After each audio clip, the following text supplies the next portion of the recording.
Right, good evening ladies and gentlemen. Thank you for coming and good to see some public turning up. Just go through the agenda, the evacuation procedure.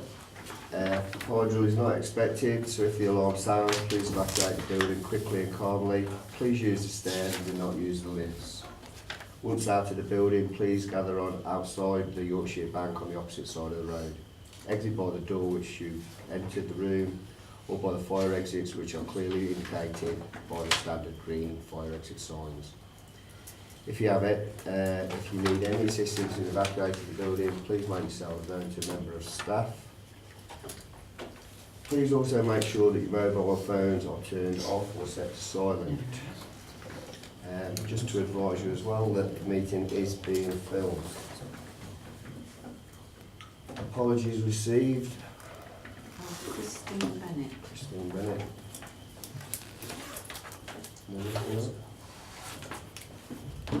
Minutes of the last meeting. Is everybody okay to sign the minutes of the last meeting? Everybody okay? Yeah.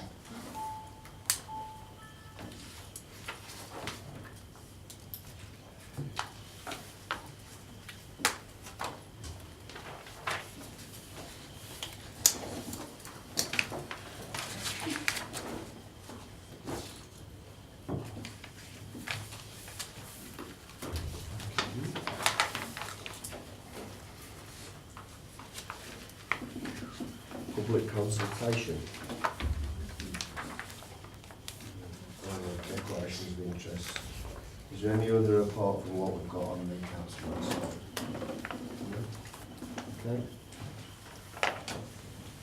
Public consultation then. Public consultation. So We have got Michelle Kandaka who would like to speak on items 6 and 7, and we have Robert Maggs and Robin Wilson who would like to speak, both speak on item 8. okay. So in order of, is it Michelle first?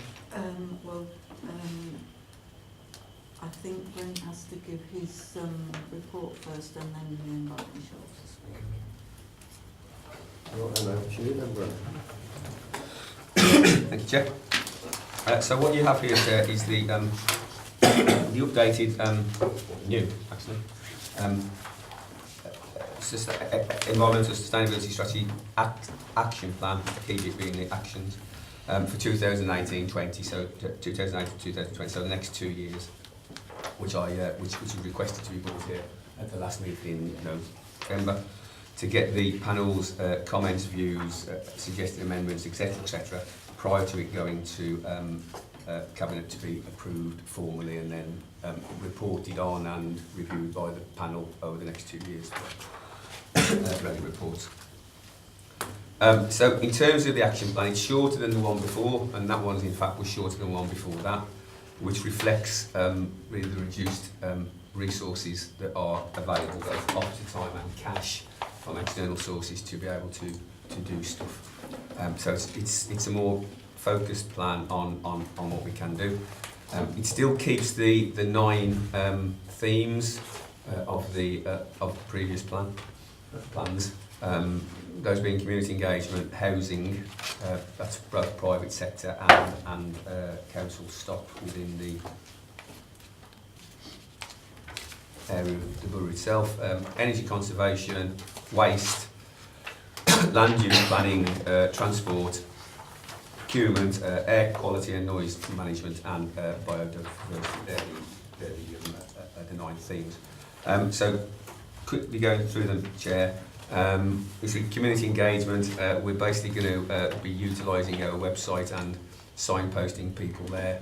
Paul Cooper's team will take charge of that. And I suppose the other thing to say, Chair, is whilst I'm presenting this, it pulls together actions from several directors and different teams. So the community engagement one, that's Paul Cooper and his team will be leading that one. The housing action, the housing theme has 5 actions there, which largely relate to making homes more energy efficient and more thermally efficient. how are we going to do this? Do you want to ask questions? How does it want to do it? Do you want to go through section by section and then ask questions? Or go through it all and then ask questions at the end? Yeah? So you'll be taking questions to the relevant officer? I will, which I might need to refer on for questions about that. So that's what we've got in the housing stuff. I say it's largely about making them thermally more efficient and reducing energy costs and emissions from both the private and the public sector stock.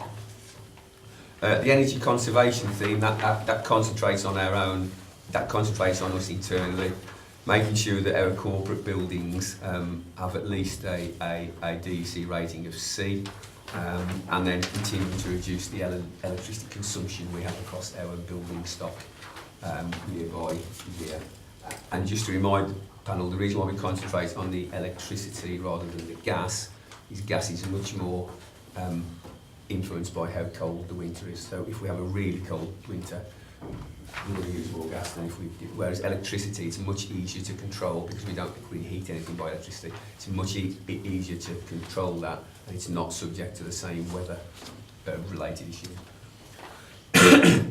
Waste is really about the trying to reduce the amount of waste that's created as a whole, and then of that to recycle it and use it productively.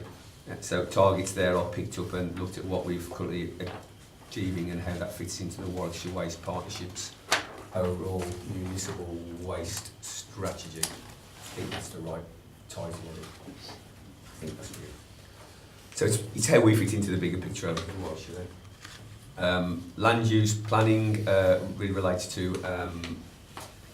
Borough plan and how we deal with things there. Transport, we're really looking at transport there because we're not the transport authority. Again, we're looking at our own vehicles, both the directly purchased fleet that have the council logos on, and then sort of the grey fleet where we use our own vehicles.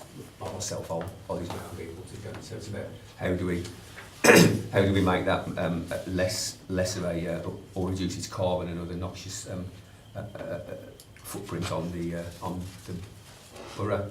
Procurement is really making sure we do take account of environmental issues in procurement and put those and score them appropriately, and try where we can to use local suppliers. And the real reason for that is the more local they are, the less carbon and other stuff they're chucking out in delivery vehicles to get it to us. And there's also a jobs related thing, but in this instance it's about reducing the sort of the adverse effect on getting stuff through to us. Air quality management, that's Ian Carroll's area. We've got things there on the air quality management things.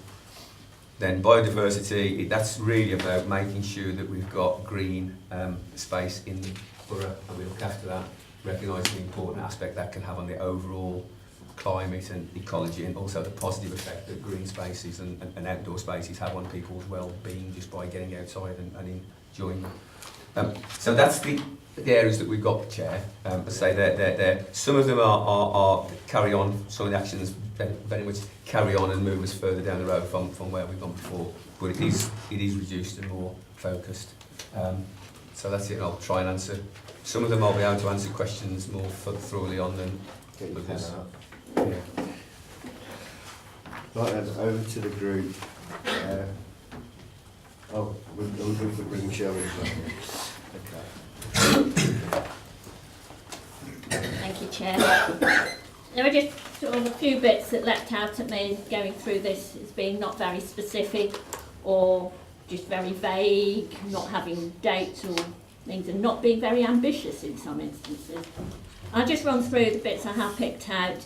On the first bit about community engagement, I put in the council website, I searched energy matters, zilch comes up, search energy efficiency, all you get is references to this thing, saving energy. So I don't know what residents who would be looking to try and reduce their energy and things, where they're supposed to get the help from, because it's not obvious on the council website. I hope there'll be lots of things in touch, because that's obviously gets out to a lot of people and things. But just putting in a search on the council website needs to actually come up with things.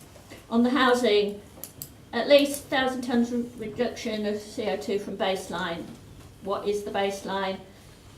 I don't know whether 1,000 tonne reduction is 10%, 20%, 100%. I mean, it's too vague. We need more detail there. On the ambition 3 on that housing bit as well, at least 132 properties per year for 18 years from 2012 to 2030. Nothing about has this actually been achieved, because we're actually 6 years into that time gap, so it'd be nice to actually have more, specific values to know where we're at there. Again, to reduce electricity consumption, things, again, without knowing what the baseline actually is, 0.5% per year doesn't seem very good, unless you're starting on from a very low base already and things. So again, it's trying to be more specific. The recycling rate, sort of focused aim 46%. I think we're around about that anyway and things. So it's very unambitious. I think other areas of Warwickshire have up to 65% or something in that, like other countries obviously a lot more than that and things. So it's very unambitious and things.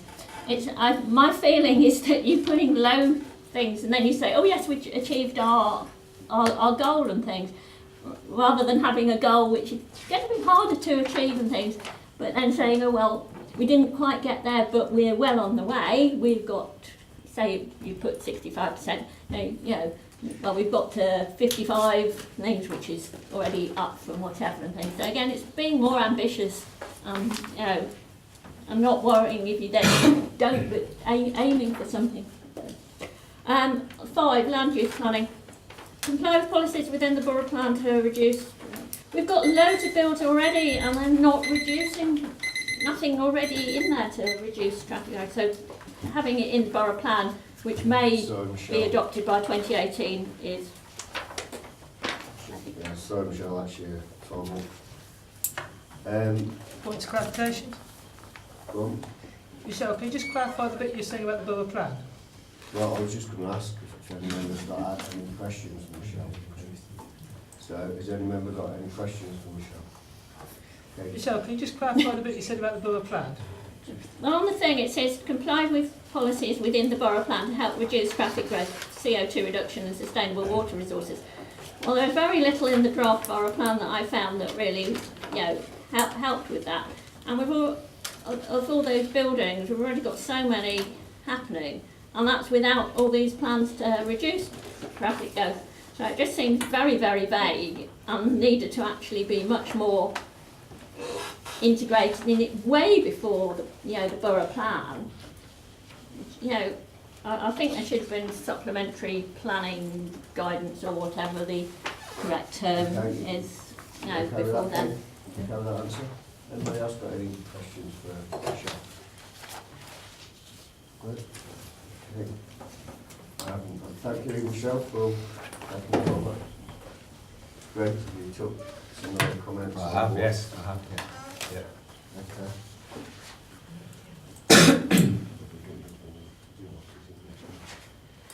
So, has anybody else got any questions for Brent? Can we go through it by section, because otherwise it'll be... Yep. Go on then. So, on section 1, raise the residents' awareness of ways to reduce energy usage. I think, okay. Number 2, reduce CO2 from buildings from 2009. Anything? Keith?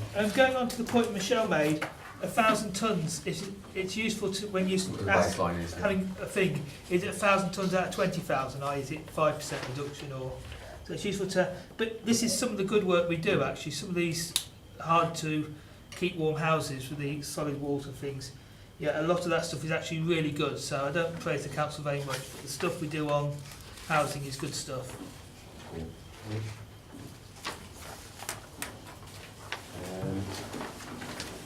The installation of cavity walls, that's, as far as I know, that's going along quite well. Installation of solid wall properties, Has anyone got any questions on that? No. The only one I've got for Paul really on that is, it says in the current position, the ECO funding is now now no value for. Yeah.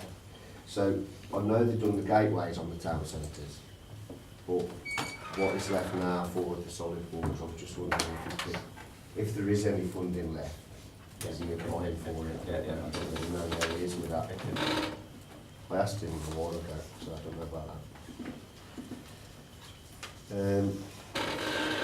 I do know, Chair, that Paul is about to launch a Warwickshire-wide programme.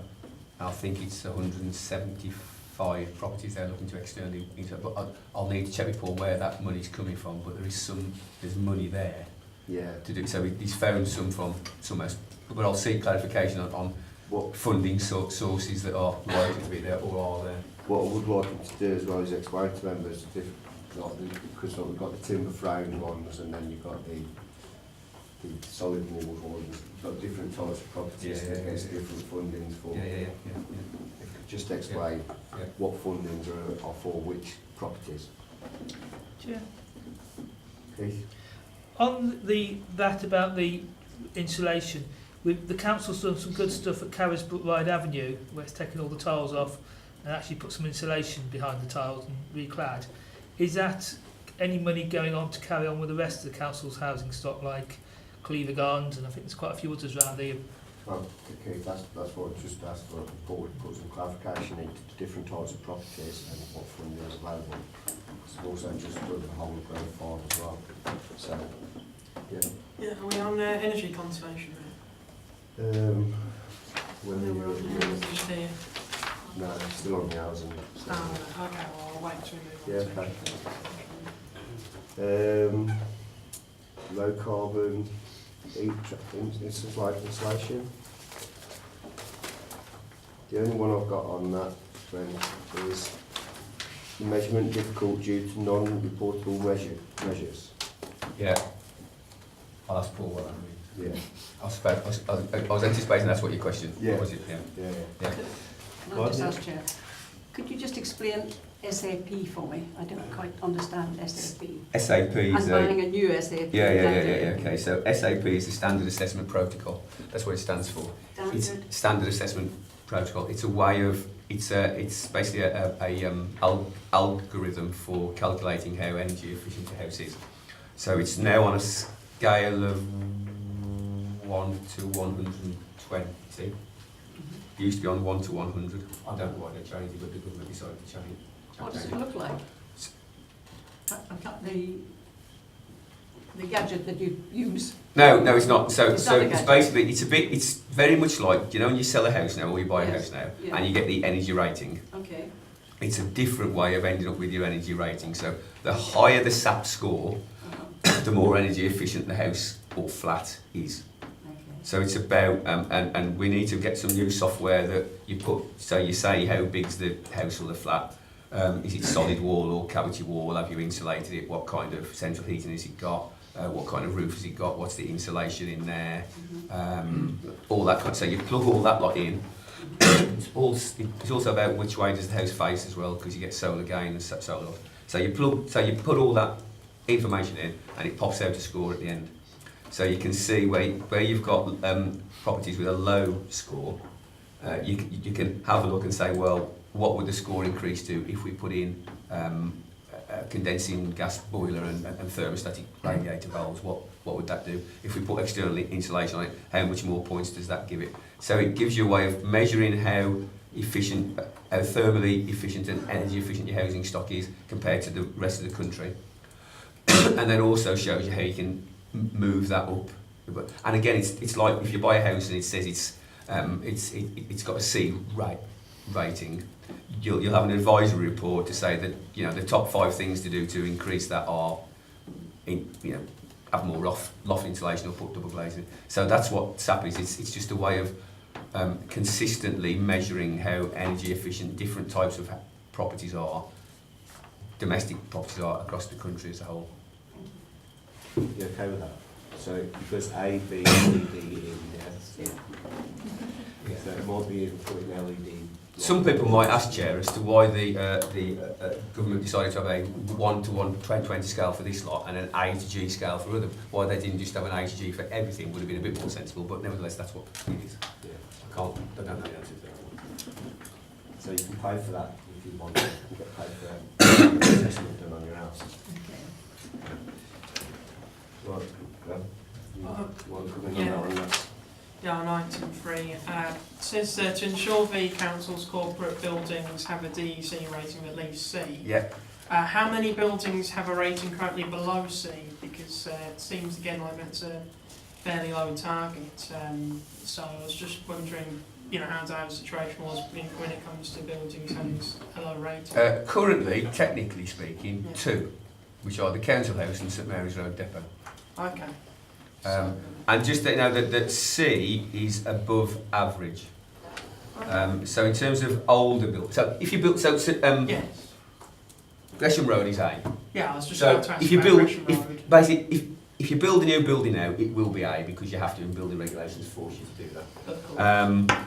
But generally speaking, the older the building, the worse it will be. So you have to do stuff to bring it up to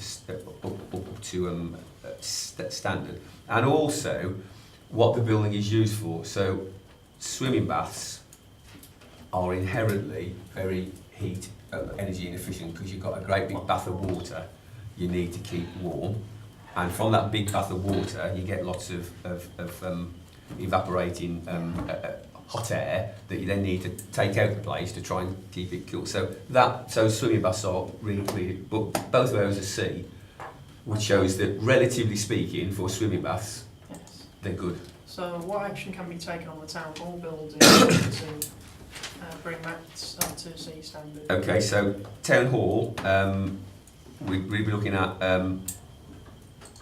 double glazing Yeah. on the windows that aren't double glazed. Is that a large number of windows? It is. It's the ones that aren't double glazed. Well, I'll reflect. Yeah. So all of the front elevation isn't double glazed, and neither of the side elevations are double glazed, and some of the back isn't double glazed. So certainly the next time we have to paint the windows at the back, we'll double glaze them, because nowadays with the working at height regulations, by the time you've scaffolded it all up there, and you've burnt your paint off, and then you put your primer on, you put your undercoat on, you might as well whip them out and put windows in. And the back is less aesthetically appealing, I think most people would agree, than the front facade. The front facade's more challenging, whilst it's not a listed building, I don't think we'd want to lose the view on that. So those windows, so you can get double glazed windows that would look like ones, but they would be incredibly expensive to do. So it's about double glazing or secondary glazing, for example. And then this is a solid wall building. So we could externally put insulation on it, but again, what the aesthetics of that would be might be. But it's that kind of thing. It's difficult to balance between. Do you know what other local authorities are doing with regards to their historic sort of town hall buildings? They're just doing as best they can. So what we have done is we've got thermostatic radiator valves on, which we've locked in some places to stop people revving them up and turning them down and revving them up and turning, but that reduces the heat load there. We've got combined heat and power units, so whilst they heat the hot water up, we then use them to supply electricity. So that helps you not bringing the electricity in from the grid there. We turn it off, we turn heating off as soon as we can, and we don't turn it on until we have to, which upsets some staff, but I just tell them to put a cardigan on and not come to work in short sleeves. So there's very simple things like that. We've insulated the loft, so that works. And then of course in terms of energy usage, the fact that we've, almost all IT now is fairly low energy, because that's the way the world's gone. But again, we've got that, and we do, so that reduces the amount of energy that we use there. And we put film on the windows to try and stop the thermal build-up. So I stop getting as hot as you can in this summer, wherever possible, and then people don't put desk fans on, which then blow the hot air about and just use the electricity, not achieving, which is not, and adds to the heat from the heat from the. So there's things like that that we do for the town hall, for example. All right, so it's just interesting to know what's being planned in that regard. Yeah. Okay, Keith? Right, over the last 14 years, I've knocked 70% off my electric use. So 0.5% a year is actually really tiny, and you'll get that from just new computers and new lights and just the general technology getting better. But we've also reduced our amount of buildings quite a lot. So that your 0.5% needs to be per square metre or per, because obviously if you shrank the size of the buildings we own by 20% and getting rid of Gresham Road, yeah, there's 20% of your energy gone potentially. And the final point, just asking is, the council house next door and bits at Gresham Road, are we still wasting energy on buildings that we're having to make, well, particularly having to keep the fabric warm whilst it's being sold? We've had it on frost protection. Okay, both of them, but that's all. So if you went in, if you went in then, in fact, if you went in there on a summer's day, it would be noticeably cold when they're in there. So it is just frost protection to stop burst pipes. We do get a big energy saving from having got rid of those buildings. So your 0.5% is dwarfed by the savings from having less buildings. Yeah, I think probably what I need to do there, Chair, just and picking up on an earlier comment, is to show the progress we've made over that, because we've actually made really big reductions, and we're into the law of diminishing returns now. On that, so I'll perhaps rephrase that to show that 0.5% is not an insignificant saving, and I know it sounds like an insignificant saving, but it's not compared to where we have been. And sorry, Chair, the other thing I should have said, the other way to reduce a lot of electricity is to put LED lights in. So we're still putting those in wherever we don't put any ordinary lights back, and we've changed loads of them to put LED lights on, because that is a really big, about 70%, claim data, but it's about 70% saving for every hour that the lights are on, and they don't throw out as much heat, so they don't make people as hot in the summer as well. Anybody else got any more questions on that? Ben, I'd just like to put that one first. Yeah. Because it says on the timescales, live date not known at present, and then it says on the progress and current position, this is not live at present. Yeah. I can ask for further clarification on that. That's from Housing and Communities. Yeah. So I can ask for target dates on that. Yeah.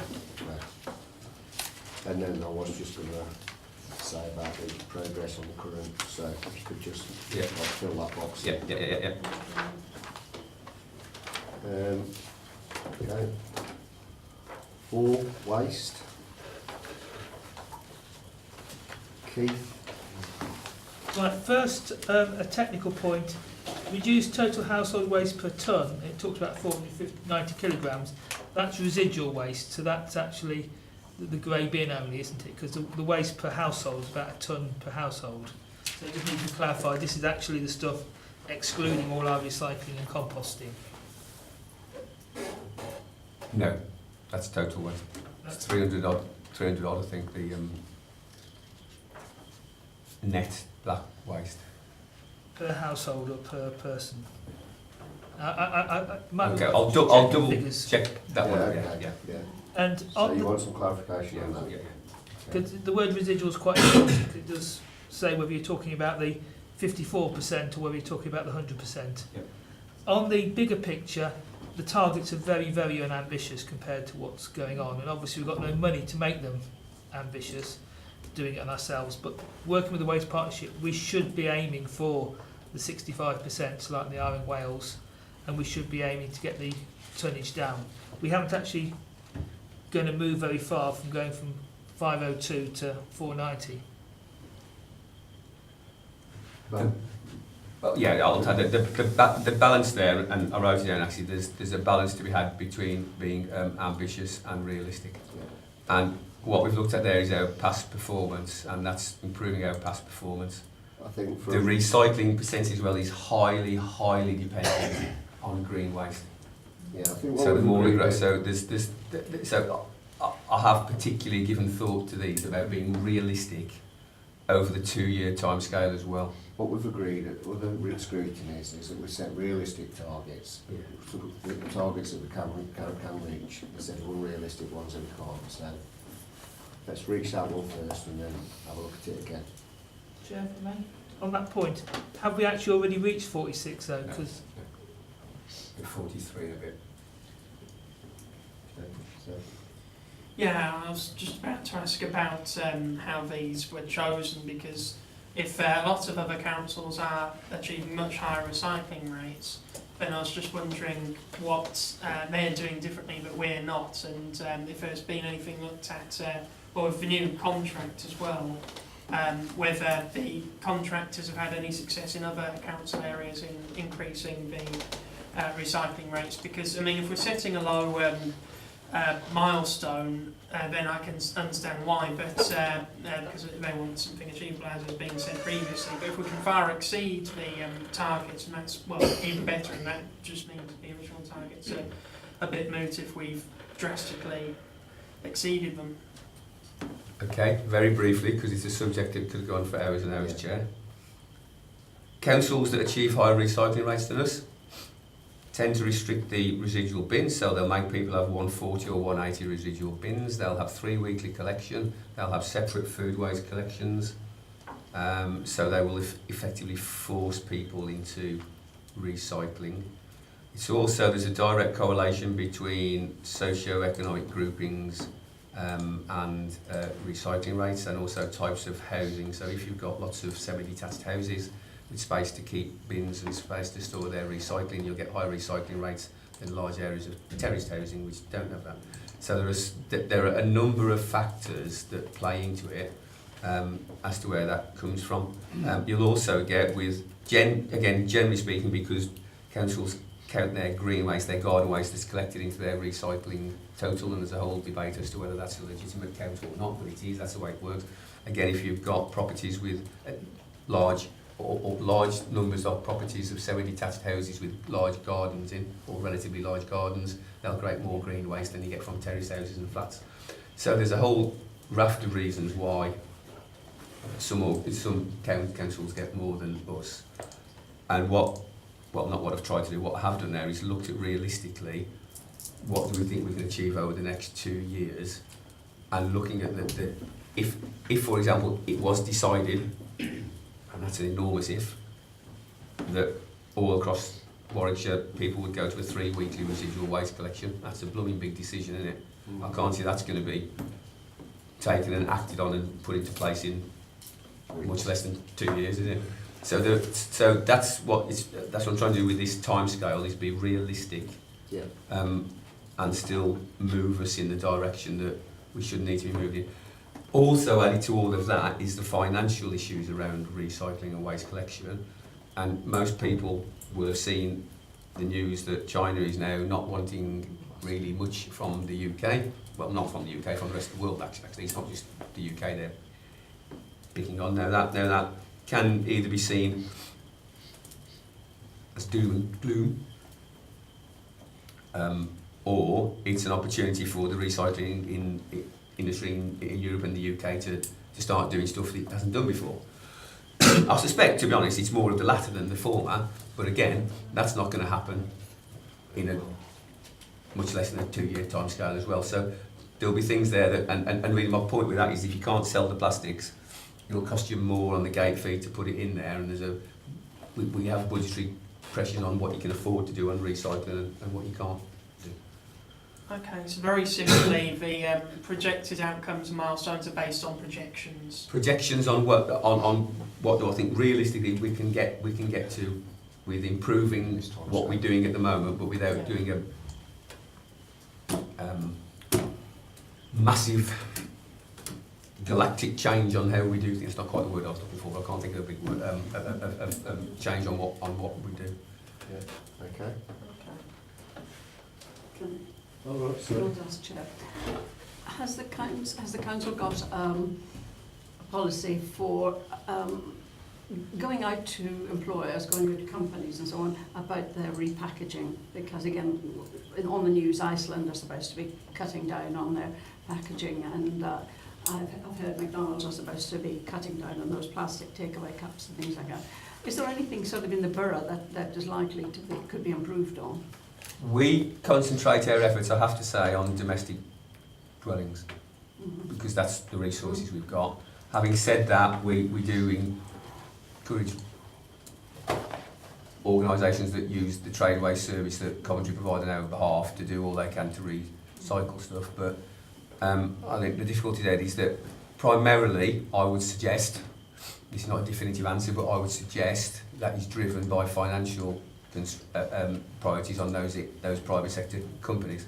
So they will, generally speaking, look for the waste carrier who charges them the least to take away whatever waste they create. Now, what of course they have got is always that bottom line imperative to try and reduce their costs. So really, the less waste you create in the first place, the less you'll have to pay someone to take away. So the economic driver is the bigger one, and probably changes in national legislation that would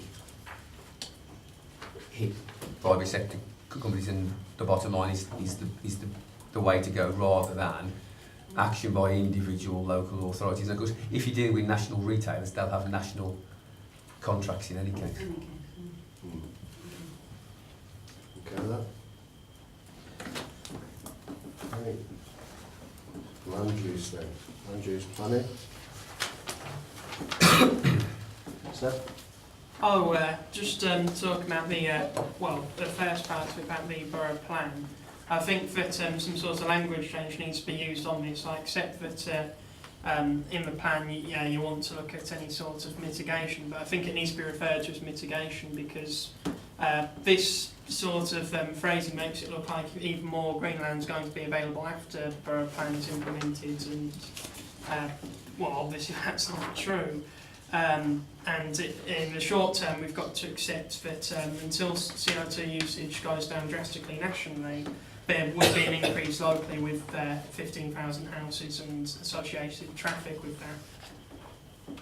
So, I just think the language is a bit too rosy and needs to be a bit more realistic in its aims to be more on the mitigation side rather than expanding the side. Yeah. So where are you looking there on the progress? Yeah, just at the first and second part on page 19 and 20.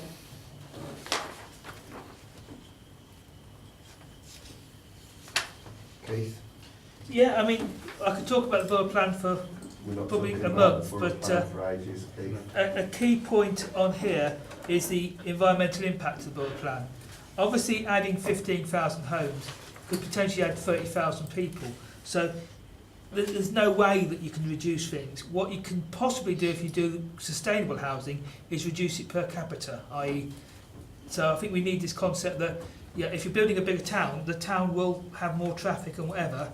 If you do it right and building sensible locations and do things like opening railway stations and cycle routes, per person the emissions can be managed. But if you just do it in absolute terms, then things are going to go through the roof. So I think we do need the term per capita in there. And currently the plan is very, very much building out onto the countryside, has as big a traffic impact as possible. As Michelle says, we don't have the supplementary planning guidance to actually get the cycle lanes and cycle infrastructure in there.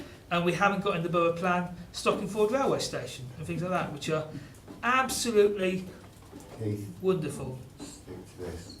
But it is, because the land use planning is actually as bad as land use planning can be. We're building houses a long way from employment, which maximises the amount of distance people travel.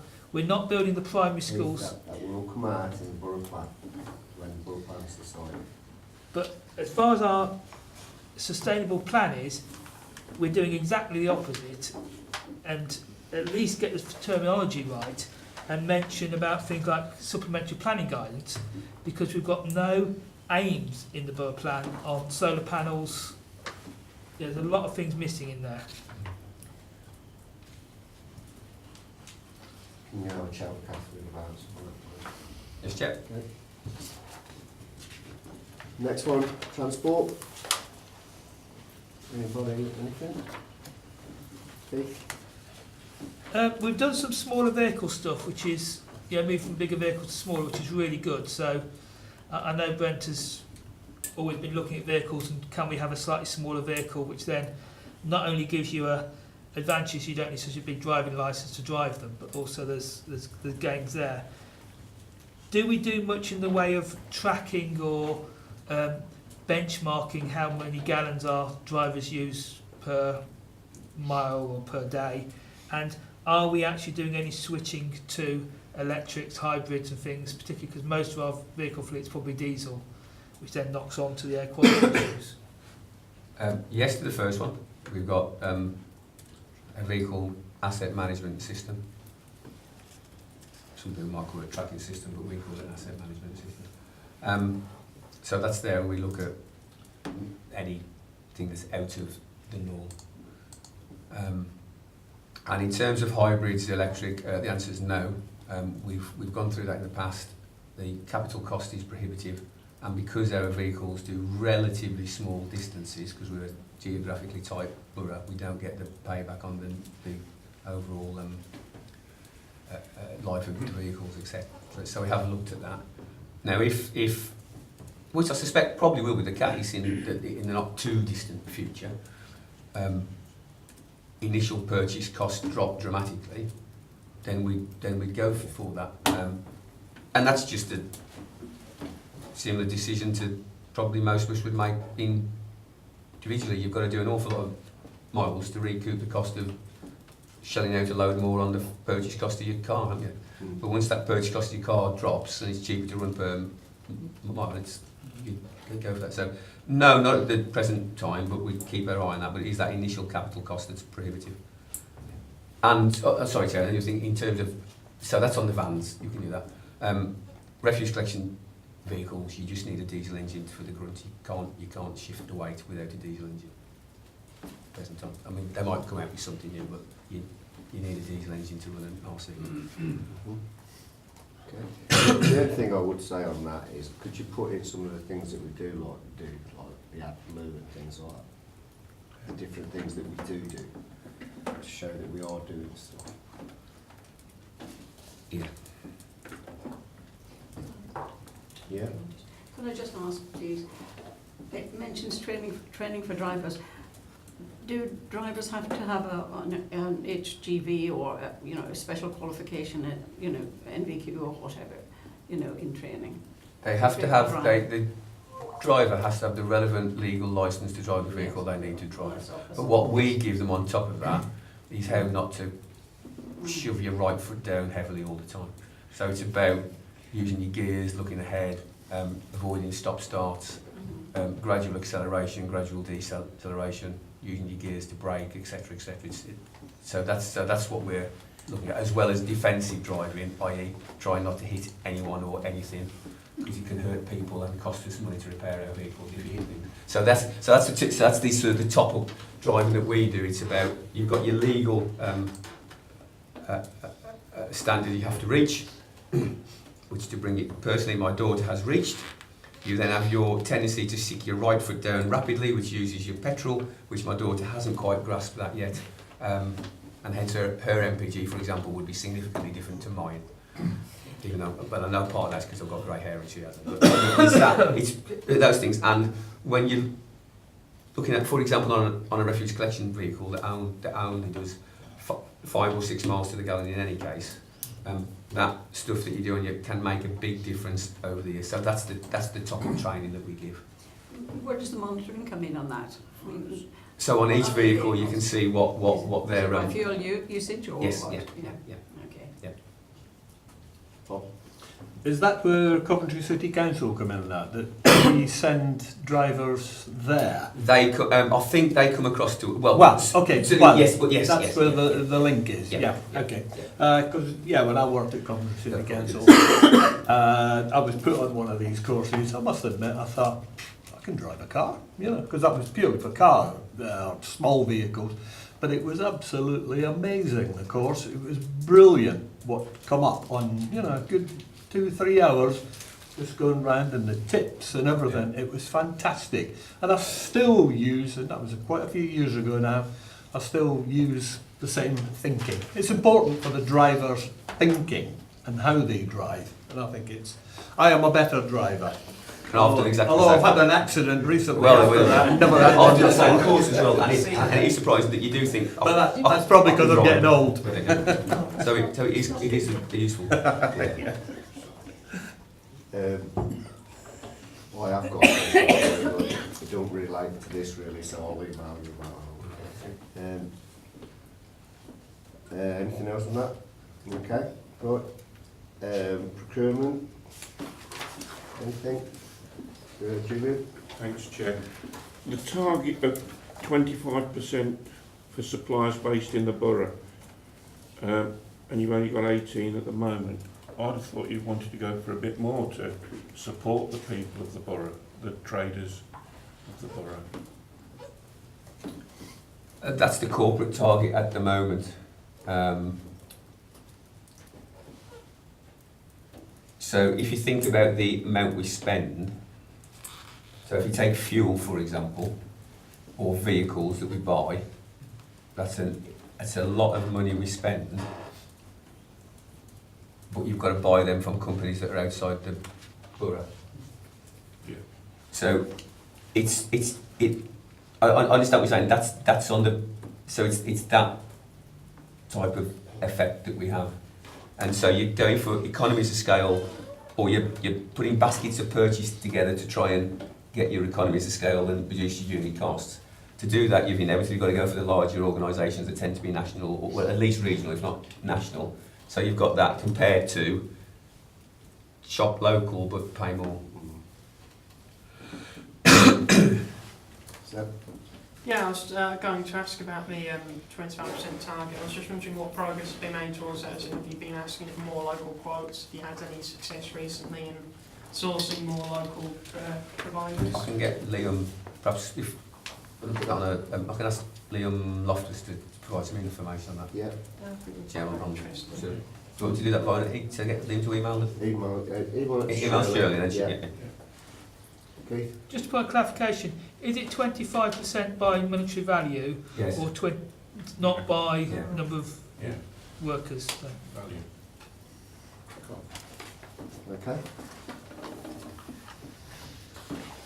Air quality. Anybody? Air quality? Keith? Right, air quality is a massive issue. There was a very good programme on BBC Two last week about it, or this week, which showed the impacts in Birmingham and how they're trying to get it down. There's very good scientific knowledge now that 40,000 people a year die early due to air quality, and any improvement we make improves the numbers dying down, and obviously it reduces the cost of the NHS. The figure for the borough was assumed to be 64, and that's a very rough figure. It might be 20, it might be 100. But there is a definite impact of air quality on our citizens, and our monitoring network has been cut back quite a bit in recent years, and is actually barely useful in various parts, because we're only measuring, particularly Leicester Road, Old Hinkley Road, at the front of houses, the fascias, and some of those fascias, particularly like the school lodge, we're measuring on the side wall behind vegetation. So there's a massive issue, and I think we need to actually have a working party to look at air quality, what we measure and what we need to measure, because the science has moved on an awful lot since 2005 and 1995 when a lot of these things were done. The costs of measuring have plummeted, and we just do not know what's happening in most of the borough. We don't know what's happening with particle emissions, and we know that the emissions for NO2 are going down painfully slowly. The weather makes them go up and down, but the long-term trend is probably about a 2% reduction per year, which if you have housing that puts traffic up by 2% means you're not gaining, and places like the top of the long shoot where we've got massive impacts of traffic, the air pollution will be getting considerably worse. So I don't think we can just have this sort of general phrases. We need to look at it in detail and take it.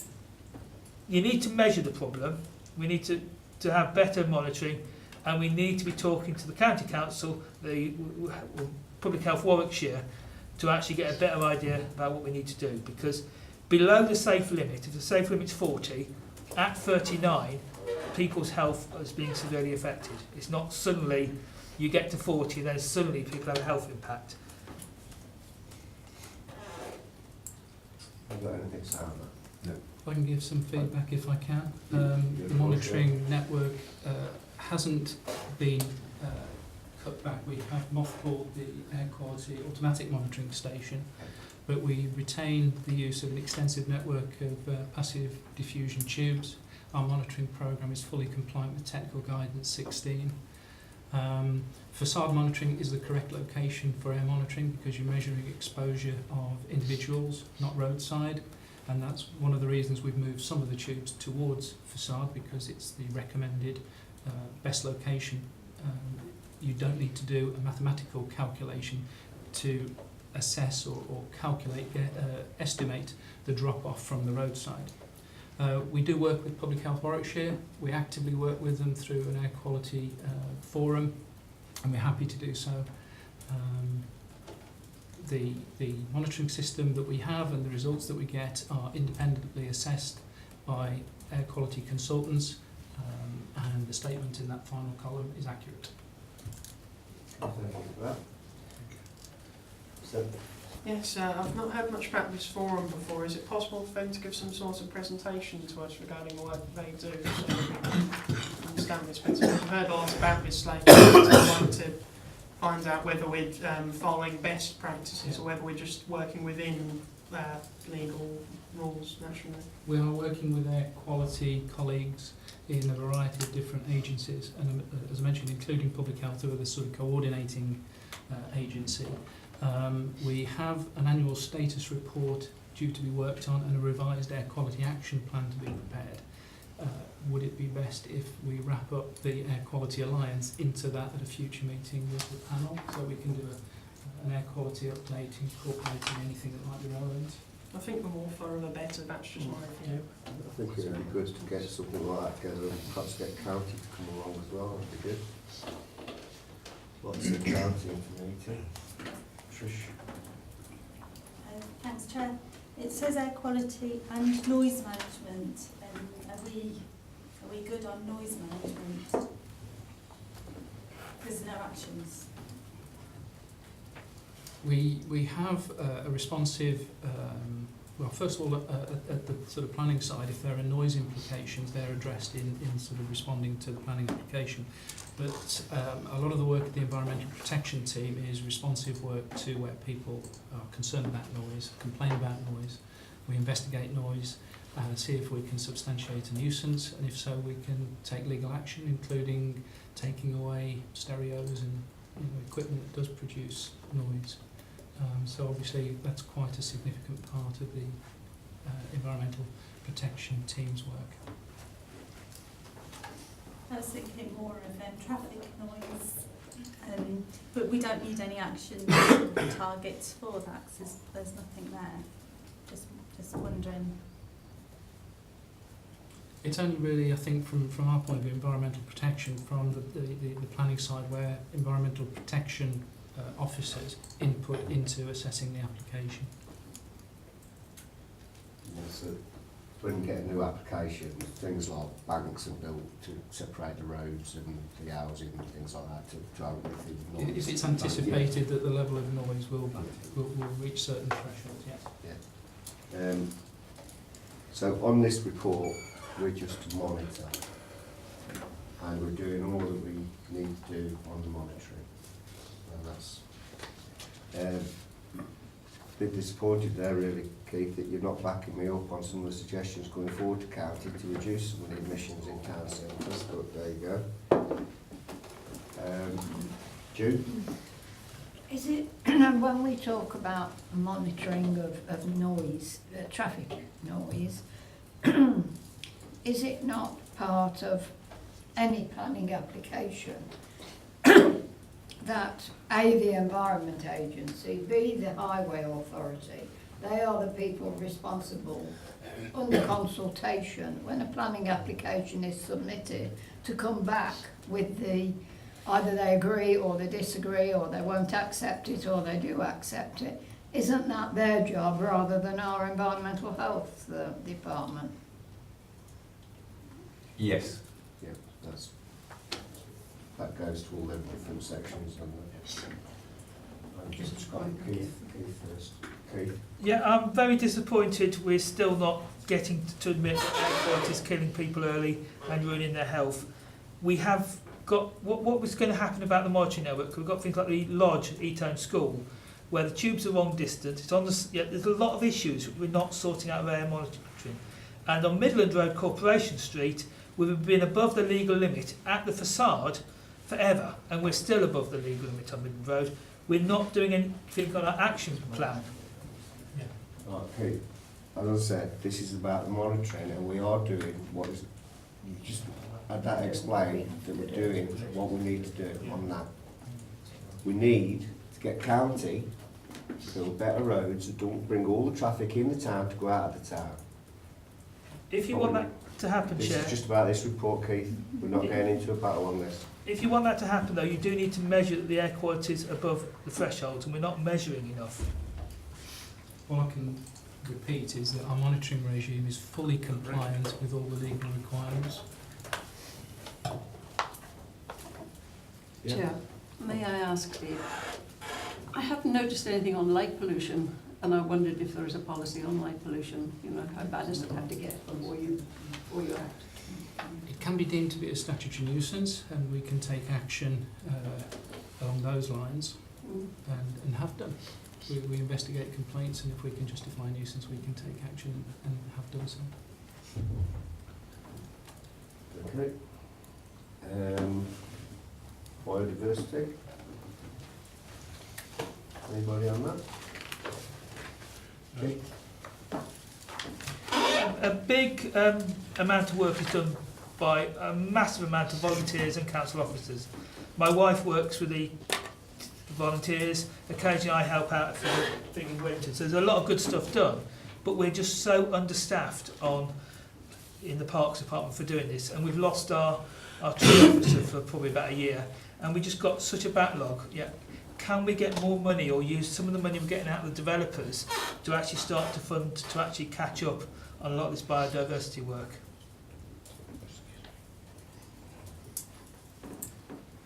Any? I think the answer is no.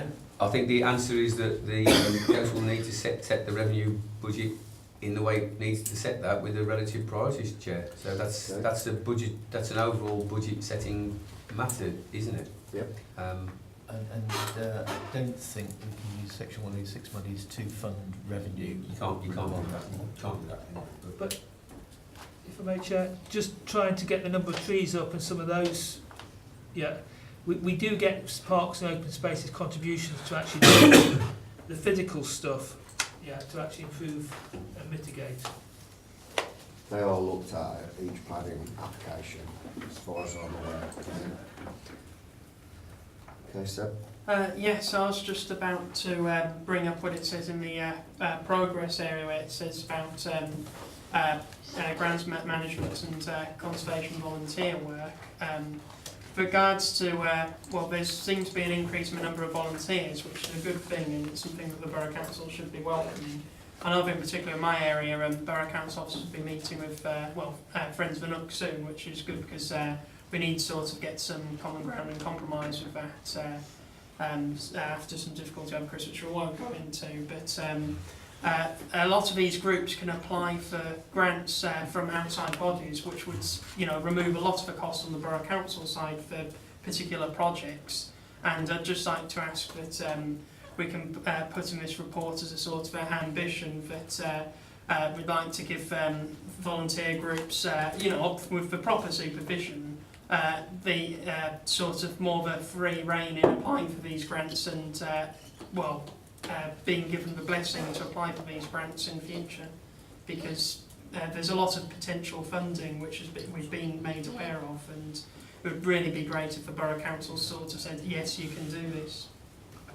Well, as far as I'm aware, we don't stop anybody from doing it. We obviously, the issue we've had, you may or may not know, is in terms of what the funding was for and whether it was consistent with the management plan for the area. So clearly the answer is yes, we support all volunteer groups who want to work in our sites, as long as we can do so in accordance with all the relevant health and safety legislation and other considerations, and that the funding and the purpose of the funding is consistent with the type of site that we're maintaining.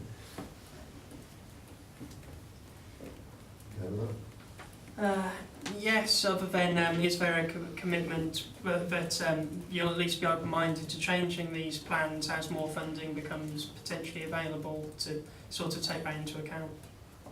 Because surely these plans were formed when knowledge of this wasn't there. Possibly, but the issue we've got is that when we're dealing with sites that have a local wildlife designation, they are designated by a third party that stipulates what the value, the bio or ecological value of the site is. So we have to then manage it in accordance with those recommendations. So we have to review and be satisfied that whatever is being proposed is consistent with those values. So it's a yes and no, insofar as, yes, if you can get funding which is supportive of that, that's absolutely fine. But if it's funding to do something which is clearly inconsistent with that, then obviously the answer has to be no. So we'd have to take it on a case-by-case basis, I think. Thanks. Progress, current position, the last column, it says there's been additional works with wildlife areas on 2 sites this year. Just wondered what 2 sites they are of interest. Do we know? I'm not entirely certain. I would imagine that at least one of those would be what? Yes. Yeah.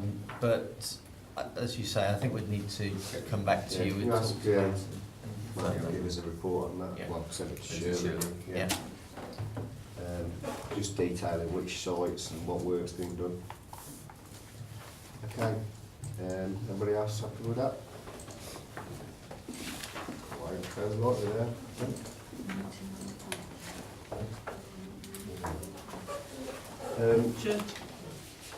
Keith? Can we have a recorded vote, or can you record my vote on noting the report? Recorded votes. No, but we're going to vote on noting the report. I wish to vote against noting the report and have that vote recorded. So if you're not noting the report, what are you saying you would like the report to do then? Or what's to do with the report if it's not there? Well, it's there, so how can you not note it unless you've got something else that you want to do? I would like more work done on particularly like air quality, but that's not going to happen. So. But you just heard we're getting a report about air quality and whatever. Hold on. Well, Chair. Hold on. Yeah. Oh, Chair, can I speak on that? We've got a report before us. Yeah. We can either take action that supports it, goes against it, whatever, or notes it, that that's what we're doing with the comments that have been taken away. How can somebody vote to not note it? I can understand if they put forward that they're completely against X, Y and Z and they'd like that out. But I don't understand the voting against noting a report when there's nothing else that they're putting in its place. Can I assist, Chair? I think what Councillor Kandaka is actually asking for is for his vote to be recorded in the minutes, rather than actually to not vote against or what have you, which he's entitled to do in terms of the Constitution. It does say that any member can ask that the way they voted be recorded. So if he wants to vote against, he's entitled to, and if he requests it, he has to go into the minutes that he did so. Thank you for helping me out, Philip. No, not me, helping you, Keith, out. Thank you. Right, so just to be clear on what we're voting for, we're voting to accept the report, and this is the report that goes before the strategy. Strategy is to be updated, is that right? So this will go to Cabinet with amendments as to be approved as the action plan, to then be monitored, progress against it by the scrutiny panel for the next 2 years. Is everybody clear with that? I formally propose we accept the report to go to Cabinet, Chair. Okay, so we're just the amendments. Yep. I was just wondering if we could have a refresher on what the amendments were. It was. Well, you've got. Brent would have written on there because he's answers. It's just some reports from for officers. So there's more clarification on where the links are for the Energy Matters and the website links. What's the baseline in terms of housing for CO2 reductions? Yeah. More information on what we're planning to do on council housing for loft insulation. More information, or also information on what likely sources of funding we're going to pursue for external wall installation. How many have been achieved? How many external wall insulation properties have been achieved since 2012? Hang on a bit. Targets in terms of the council housing and the SAP rating, more specific targets, because it doesn't really say anything on when we're looking to have the database in place, so a target for having that in place. Some more info or more context on reduction of energy consumption in our corporate buildings. Clarification on the 490 kilograms per household, is that absolute waste or residual waste? To talk to Catherine Morton about the wording on the borough plan and whether more use of mitigation might be more appropriate on that.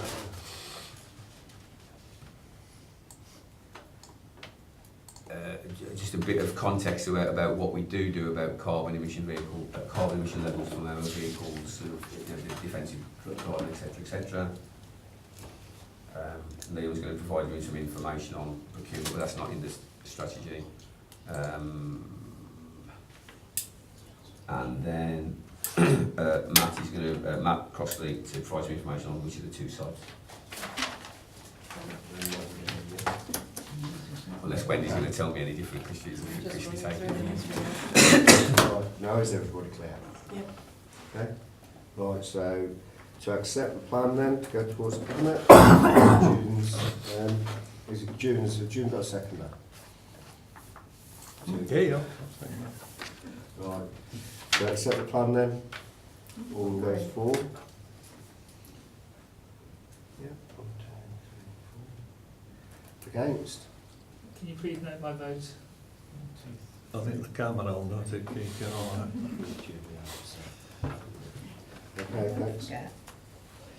Right, so okay, that's been Chair, could I, at the risk of maybe upsetting somebody in the room, and I don't know who, is it possible, because the people at the back, the public, are here for the allotment thing, I believe, I may be wrong, Yeah. is it possible to take that one next? I won't believe it. I'm Yeah, making a suggestion. Yeah. Upset other people in the room, I don't know. That's the way. Cue jumping. Yeah, the members got any problems with that, have they? Well, I don't know. Oh, Steve, have you? Or, Yeah. because Okay. it could be a long one, and If it could- apparently Steve's report might not be very long. Right, okay, go.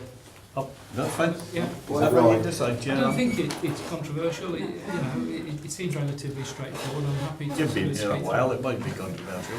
Yeah, Let's give Steve. Make it. thank you. Okay, over to you. Thank you, Chair. This provides an opportunity to provide an update on what in effect has been a transition from what were called dog control orders to what are now called public space protection orders. The former were made in 2014 under certain legal provisions under the Clean Neighbourhoods and Environment Act. That legislation, or the provisions within that relating to dog control orders, was due to expire in, I think, October 2017. So ahead of that, we plan to get them revised and brought in as, updated as, public space protection orders. We haven't changed them at all. They're the same provisions that were in there under the dog control orders. So 4.1, for example, gives you the list, clearing up when the dog was fouled, keeping dogs on a lead in some areas, and then over the page, putting dogs on a lead when asked to do so, and then finally keeping dogs out of certain areas, enclosed areas that are signed as dog exclusion zones, for example. As was the case in 2014, there was a fairly extensive publicity, promotional campaign, consultation campaign, and that in effect has been repeated this time, where we promoted what the transition entailed, which was basically same again, and are there any other areas that people want to be considered. So that went out to public consultation and came to this panel in January for consideration and comments. Prior to consultation it came here, and then to Cabinet to approve going out for consultation. The feedback from that was generally positive, particularly in relation to increasing the level of fine. Cabinet in May 2017, a report went there and approval was given for the dog control PSPOs. So that took place. The implementation date was publicised through the Council's website and what have you. The legal penalties are specified in 4.5. Basically, the mechanism is through the issue of fixed penalty notices, being the main enforcement tool. Just to give perhaps some insight or reflection on the sort of activities in relation to the issues that are covered by PSPOs. The main one is dog fouling. We have about 330 complaints a year for that. The next one is dogs off lead. Perhaps we have about 20 a year on that. And then finally, the third one, Dogs in Exclusions Act, we have about 10 on that. So that gives you an impression of sort of scale of the issues that arise. I haven't had any customer complaints about the PSPO since it came in. In fact, we've had a number of positive compliments about the way the service is being delivered. There's an example in there about the way we're using agile technology to improve the efficiency and the speed of the service that we deliver. It's fairly self-explanatory there, hopefully. Part of the thinking prior to the PSPOs was to use the NSL input into assisting with the service of fixed penalty notices. NSL have withdrawn from providing those services to the council, but we still have our animal warden who still continues to issue fixed penalty notices. So in summary, we feel there's been a smooth transition from the previous system of dog control orders to PSPOs. It appears to be working well, and we haven't had any problems that have arisen. Any questions? Please. Okay, yeah. I thought you were going to speak on the... Yeah, I didn't want to say an awful lot of things. I mean, I've not no problem with it being a PSPO. I mean, that doesn't really actually seem to make any difference to what was there before. It's just really the numbers of fixed penalty notices and things seem very small, because when I'm doing any canvassing or what have you, the things, obviously around our area, it's about all building and things is the primary thing that people mention. But then if you put that aside, the next thing is littering and dog fouling. And on the community forum, that seems to keep popping up more so recently. And I went to pick up a friend on Monday, and she said, oh, just watch when you get out of the car, because by the verge, the dog poo, what have you. So it is a big issue and things. And I was going to ask about, who's actually enforcing it now, because, it was said, it was going to be with the NSL, and if they've withdrawn and things. I'm just concerned that it's not being sort of really acted on and, being taken seriously. I know it is notoriously difficult, because you've got to prove that, who it was, and, people actually giving evidence against someone and things. But it just seems that it is an issue that's getting more and more again, having seemed to be much more under control, and there seems to be very little enforcement. And I know it's all money and what have you and things, but my feeling is that if you actually did manage to find some people, it would actually stop, and the cost of running it would be reimbursed by the fines. That's what I wanted to mention, really. We'll just see if any members got any points of clarification off Michelle? No? Steve, if you'd like to answer again. The involvement of NSL wasn't to replace the dog warden, it was to supplement. So we have a really good, very efficient animal warden, Ray Hurley. It's a little bit variable in being able to, get to spot an offence and get the evidence to take that offence. It's a little bit variable. But if you compare our levels of enforcement in fairly recent times, they've been high in comparison with other authorities in general. It has been a bit low. That we have a statutory part of the service that we have to deliver, which is responding to stray dog complaints and picking up stray dogs and monitoring and trying to catch stray dogs. So that is part of the sort of pressures on the service to sort of get out and deal with that, because that's a statutory responsibility. But we have and we'll continue to use fixed penalty notices. We have an animal warden's full-time post, and we'll do what enforcement. It's just the one person. Yes. Jude? Thank you, Chair. I think what's missing the point here is the people who are responsible for this dog poo going on the pavements. And it's not our warden and it's not this council who are responsible for what animal owners let their dogs do. It's okay as well to say we should employ more people to catch them. You know, we've got really, really tight budgets here. And I don't know what the people out there might say if we employed 2 or 3 more people simply to catch people who allow their dogs to mess on the pavements. I think there might be a lot of people who think there are other things that are far more important than that, as much as I know it's socially unacceptable for it to happen. I think, you know, we do well. We employ a dog warden as a dog warden, and that dog warden was always there, has been since my days at the council, to catch stray dogs, to catch dogs along with the RSPCA who may have been neglected or done whatever to. It's such a shame that these days we have to employ a dog warden for what I would suggest is more than half of their time to catch people who are letting their dogs do that on the pavement. I think it's absolutely unbelievable. And it's those people that we need to target, not council officers. Ross? It's not only the dogs I suffer from, foxes and cats. I wish there was some legislation against foxes and cats. So they're just as bad and even more unpleasant. But it's not very nice because, again, just coming up to Christmas, I think I walked in something around one of the markets on a Saturday morning, and it was most unpleasant. And I really was muttering very rude words on the way back to my car. It was it was just awful. It was just before Christmas. And that was in the town centre.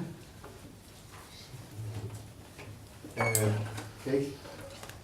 I don't think people are criticising officers. I think people are asking what can be done and who is doing it. We all understand the problems, but we've also got 330 people actually complaining to the council, and I'm sure you probably didn't, and lots of people didn't complain to the council every time they're trading something. So the problem is actually probably thousands of people trading stuff and have every year, and it does need to be a change of social attitude. And in a lot of town areas, it probably isn't the attitude's changed. But where there is a persistent problem, I do think it is important somehow to get the message across that people can be fined. I don't know if we can actually name and shame people in any way who have been caught, but yeah, it is such a dreadful thing to happen, and anything we can do and anything we can learn from any of the other councils in Warwickshire would help. If I can just add one sort of a little bit more historical perhaps, but in the past, and we continue to do what we can to promote good dog campaign ownership. The stuff that we have done on that in the past has won this council awards for the depth and the extent and the behaviour change that it's engendered. And then secondly, getting the message over. We've had extensive coverage through our press releases and following up on cases that have gone to court, really getting over the fact that we will enforce, we do enforce, and you can be fined. So there is a lot of where we can. Obviously, we put the notices up where we do have complaints that show that there is a fine if you allow your dog to foul. If there are particular areas, what we want from people, we encourage people to let us know where, when, what time, so that we can instead of doing a general patrol, we're responding specifically to specific complaints, and we're more likely, therefore, to be able to get evidence and take a case.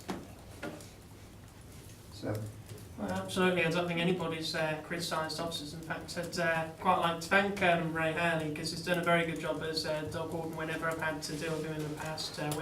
Whenever I've had particular problems with dog mess in Bedworth, he's usually been quite prompt in responding and coming out onto site, and it's quite a good hands-on approach from an officer, I must say, so I'm happy to say that in public. well, all I'd like to say on this is the exclusion zones for letting your dogs off, for instance. That's only in staff play areas, is that right? Yes, enclosed play areas that have been signed. And do we put signs on them? Yes. Yeah, we have.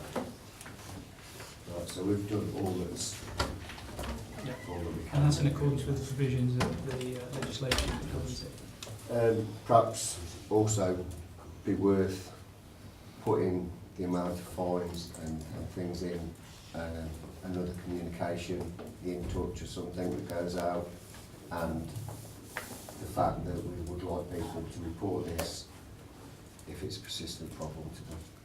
Something like that in the communication. I know we have sure done you something can like sort that from words time to out. time, but yes, Yeah. we can make sure that we keep If we just doing that. promote that again, that'd be great. And so members are asked to consider the information provided. I think we've all considered that. Is there any more questions? No. Okay, thanks very much, Steve.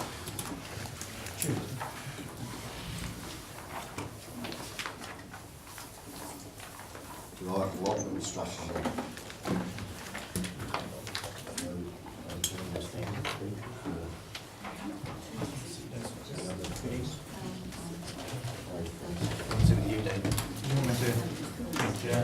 Over to you then, Dave. Do you want to wait till? No, well, I don't know how long it's going to be for you, so. Over to you. The allotment strategy 2013 to 2022 included a review after the first 5 years, and this panel established an allotment review select committee at its meeting on 17th of November 2016. It met on several occasions during 2017, and following that we've amended sections of the strategy itself. The report picks up on key review points. Value of allotments, we revised it to make references to community-based activities undertaken by allotment associations. That was intended to make it slightly more specific to the area in which we are, whilst at the same time we're keen that it doesn't date the document by doing so. Because obviously the numbers of activities change from year to year, as is evidenced in the activities that the allotments report to this panel on. Legislation, again, was a small update there relating to the Localism Act. Nuneaton allotment site made an application under the Localism Act to have their site declared an asset of community value, which I understand they achieved. Assets of community value designations last for a period of 5 years. To some extent that's been superseded by the new leases, which have all now been completed, and that provides for a 25-year lease for tenants. But obviously they will have, that particular allotment association will no doubt have accrued knowledge through that process, and it may be valuable for us to be able to share that with other associations, particularly those that perhaps are not able to enjoy that full 25-year lease. So that's something we're hoping to explore at a later date in our Borough meetings. Local policy context, that was amended to reflect changes and revision to other policy documents that the council has from time to time. We've amended our audit of allotment provision to reflect the current position as of December 2017, and that's in the document itself. one of the more significant areas that we looked at was the Section 10, which was developing a standard. That's been amended now to take account of developments within the borough and to strengthen requirements for developer contributions in respect of allotments throughout the borough. We have already secured at outline stage some committed sums from developments within the borough. Obviously, whilst we've secured them through Section 106 agreements, the actual securing of the funds themselves is dictated by the speed of the build. But I understand from speaking to my colleagues that we are talking of sums in the tens of thousands. And also, we're currently looking at two major developments on the north of Nuneaton, where due to the capacity of our existing sites, that we've asked for new provision within those, which is again, it's in the early stages, but we're indicating that we've got two additional sites that we'll constrain during the lifetime of the plan. I think at that point, I understand that the associations obviously wish to make comments. Yeah. I'll take questions from them. Okay. So, two speakers. Robert Max, would you like to take your seat?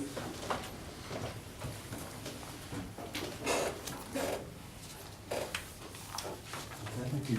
Good evening, ladies and gentlemen. Thank you for giving me this opportunity to speak to you. My name is Robert Maggs and I'm Secretary of the Bedworth and District Horticultural Council. In November 2016, both the Chair and I spoke to this committee about concerns we had in finding the way forward with leases. Following several review meetings that were held in 2017, and which we have been asked to become involved with in terms of the allotment review, BDHC members were furious at submissions made on behalf of BDHC at the April meeting and which were totally ignored when it went to Cabinet in June. The report in April set out to undermine the position of BDHC in the eyes of the people on the committee. Comments like, as a result of BDHC's preference not to undertake responsibility for the Bedworth Allotment Associations under a header lease, BDHC had never agreed to a header lease. The Planning and Environment OSP agreed for the Select Committee to undertake a further piece of work with officers to conduct a robust view of the allotment strategy. There was no involvement from allotment association members. Select Committee were advised that BDHC had chosen not to take on the header lease for the Bedworth Allotment Associations as originally agreed. Again, I'll state it had never been agreed. The committee therefore recommended the Council will deal with each allotment individually in the future, not BDHC, who had no legal status. What legal status did the Nuneaton Federation or Bulkington have? The future minutes were not changed to reflect these concerns, so they had been signed as a true record, which they were certainly not. These statements have done nothing to improve the working relationships between the Council and BDHC members. Thank you. Anybody got any questions, Mr. Max? Keith? Just to clarify, did you actually put a complaint in and get a reply about the minutes? Yes. Yeah. Okay. Thank you. Oh, sorry. Firstly, what was the, would you mind telling us what the response was to the complaint? And secondly, have you been having any particular problems since the signing of the leases last year, or just anything? No, the lease has been signed, there's no problem there, it's just that we've not been listened to. Yeah, and I can't blame you for being frustrated about that.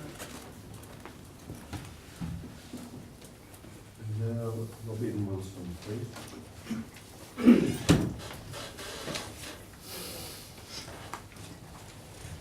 Thank you, Chair. My name is Robin Wilson and I'm the Chairman of BDHC and also a Secretary of the Smorrel Lane Allotment Association. I concur with my colleague who just spoken that there were issues during the review that we brought up regarding the leases that were never sort of acknowledged when the reports went to various committees.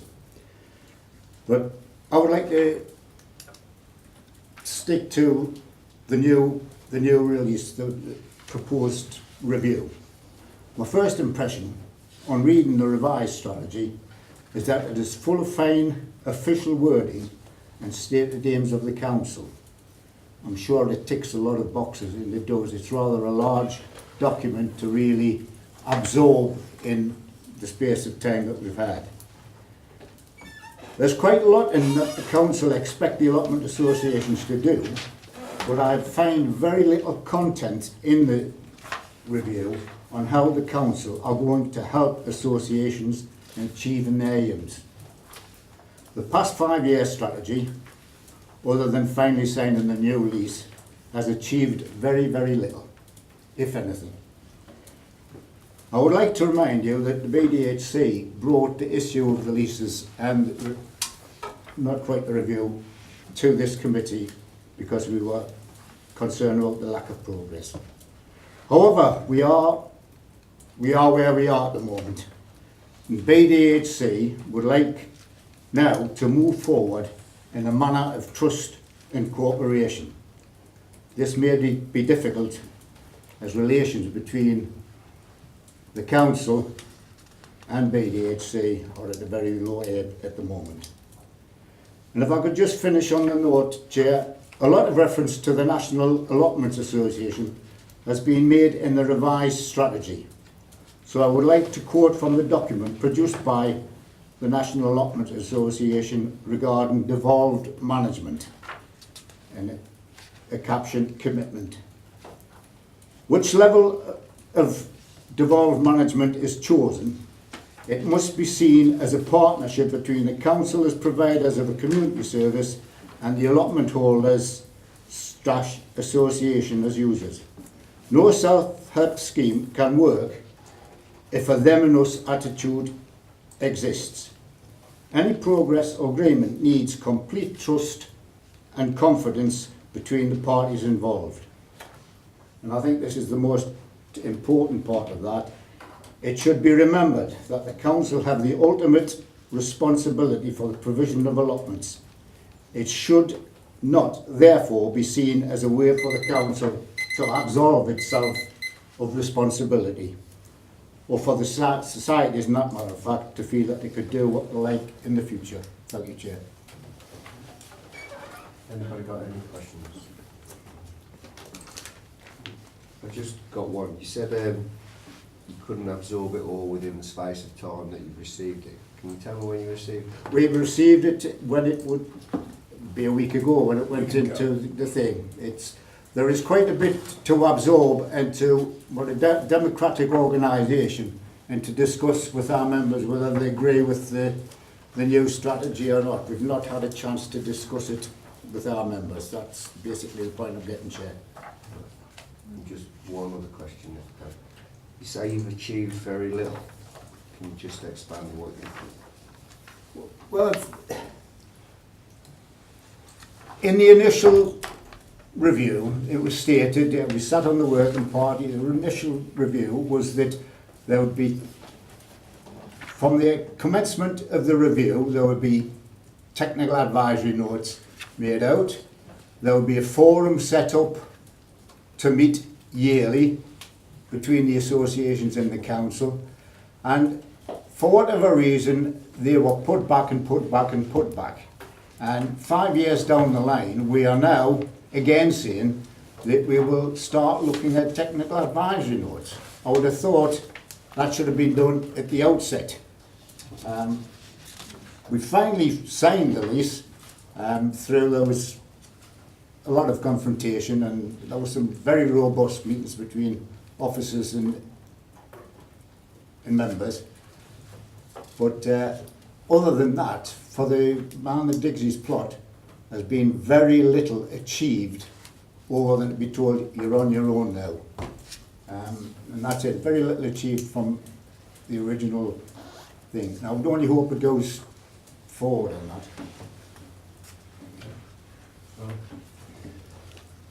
Thank you.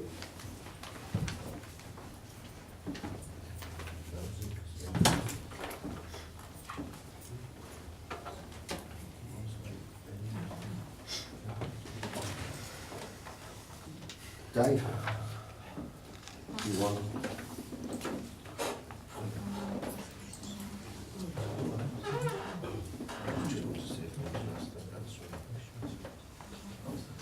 Do you want to answer any of the questions or comments that are put forward? No?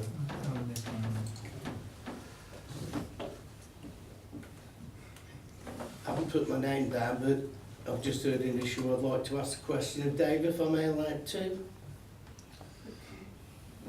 I've got no objection. Does anyone else? No. Okay, if I just have 3 minutes, please. Barry Davis, General Secretary, Bulkington Allotment Association. When the agenda was sent out with the strategy document, I had a quick browse through, and it was a quick browse through. Very impressed with the coloured circles and overlaps and what have you. Thing that bothered me slightly, I did phone David on 2 issues. One we've already raised, technical advisory notes, and I asked for clarification on planting the trees and shrubs, because it's as open as it comes. It's very difficult to enforce. Secondly, with the proposed building that's suggested to take place in Nuneaton Village, I'd like to suggest that it may be more advantageous to the council to expand the existing site with its infrastructure in place rather than provide new allotment siting. I read the part where it said there's a criteria of a 5 to 15 minute walk to carry produce to the allottee's home. Our particular site, most allottees are within, I would say, a 3-minute walk to the site rather than a 15, and you have to take into account these days that most people would use a car anyway. The days of wheeling wheelbarrows through main streets, I think he's long gone. So could I just ask that at this stage, when provision for additional sites is being looked at, could you have a look at what the existing sites have to offer, and if it is possible to expand that site in any way, to do so, because I believe it would be more cost effective to the council.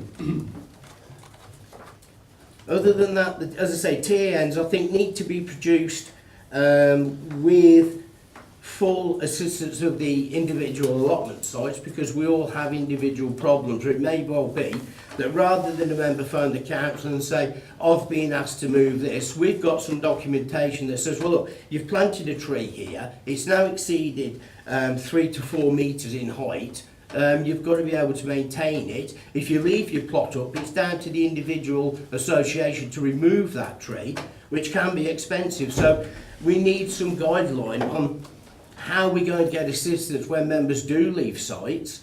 We could, as we are now, charge a plot deposit, but it still seems to be little incentive to the leaving member to come and clear the site ready for us to re-let it. So there is always a cost factor involved. I wonder if maybe a TN could be generated to the secretaries on that.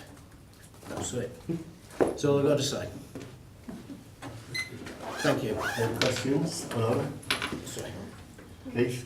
Yeah, as a child, well, allotment to lot, my parents had allotments. Now they've got toilets, they've got water, all these supplies. Is that the sort of thing you're mentioning, or they've not got those facilities yet?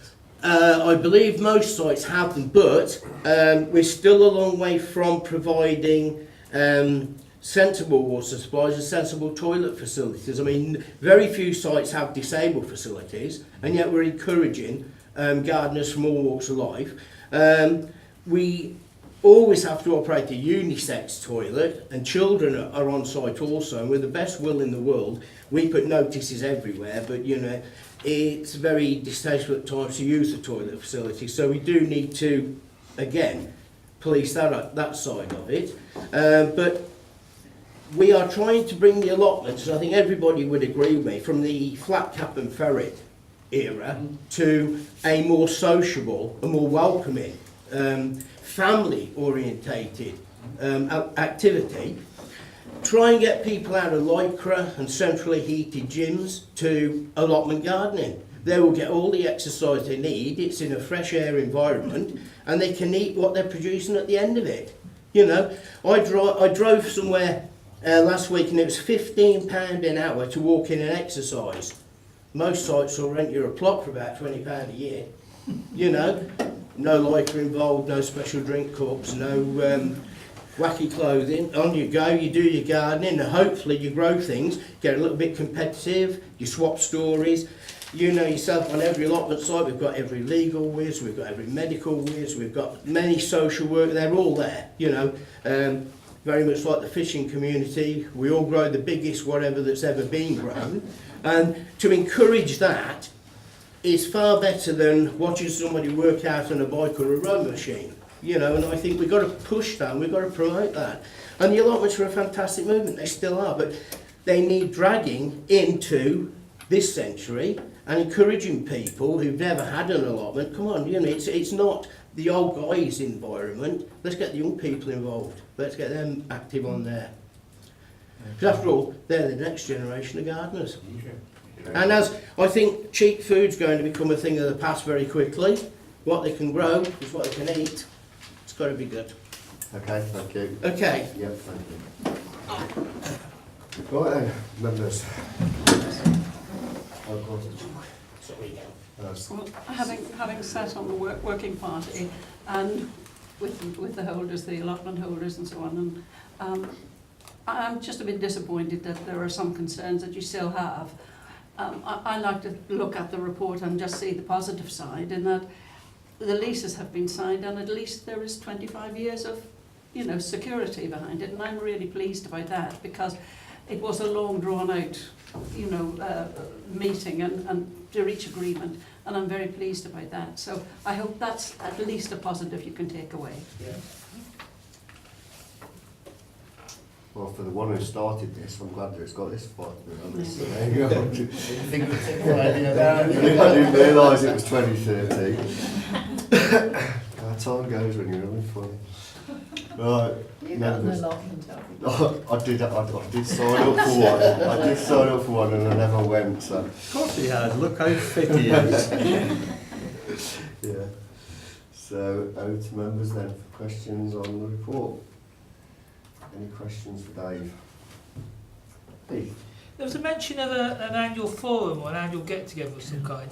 Is that something that is going to happen? And I mean, I quite like these annual meetings for all sorts of areas, because they do actually get people exchanging good practice, and I don't know where we're going with that. Yes, it is. Indeed, actually, I was speaking to a couple of the allotment colleagues over there only recently about organising an inaugural forum meeting, preferably before the growing season really kicks off, and to give us an opportunity to sort of set out some terms of reference for the forum meeting.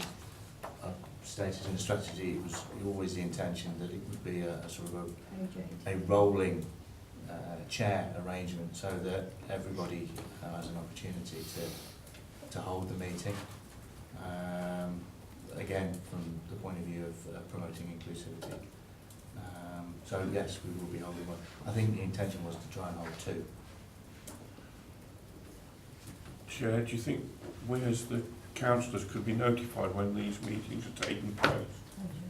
Yeah. Please.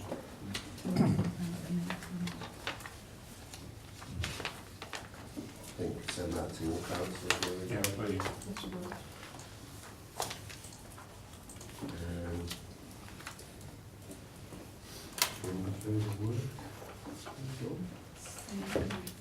It's in 2 parts, isn't it?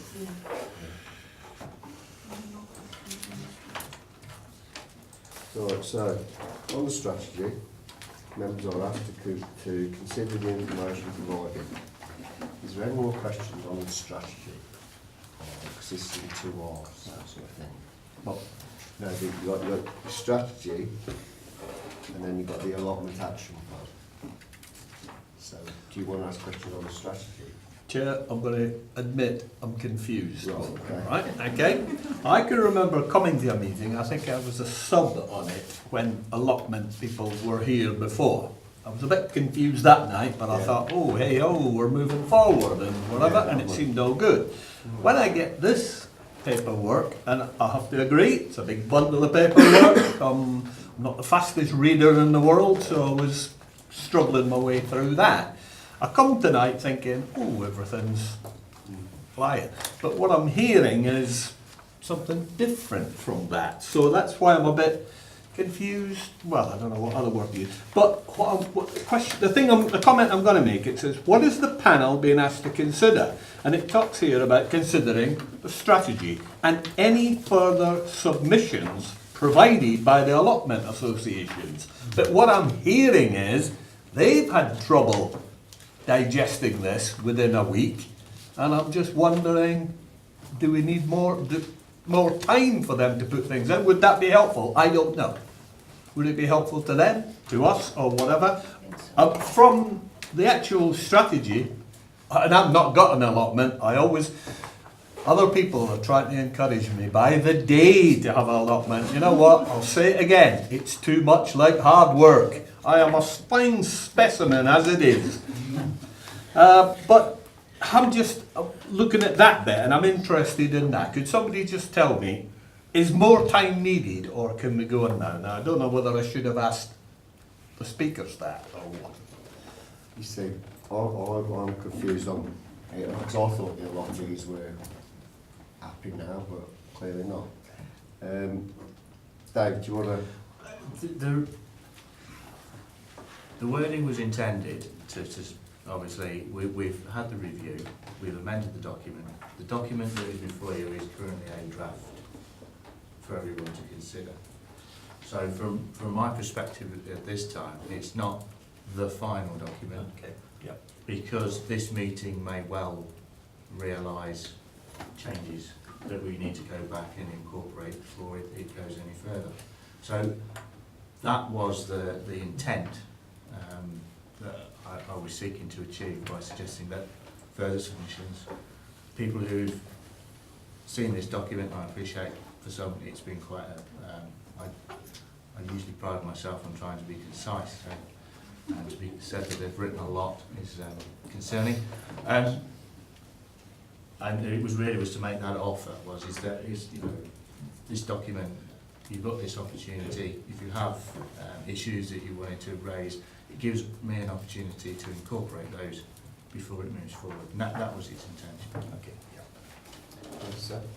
Yes, I share a lot of Councillor Copland's concerns, and well, to put it simply, if the Horticultural Society and the allotment associations in Bedworth aren't happy and aren't convinced, then I'm not convinced. I think it would be good to know what sort of amendments that they'd like made to the report before we went ahead, because at the end of the day, we're not the ones who are going to be enacting this strategy. They're the ones that are going to be enacting the strategy, being the allotment holders. So I think before we decide anything or finalise anything, and I appreciate that Dave said this was just a first draft, we need their input quite desperately to make sure that this is done right. June? Yeah. I understood from comments our colleague made that the document in itself has been signed off as a result of several meetings, by the sound of it, by a working group.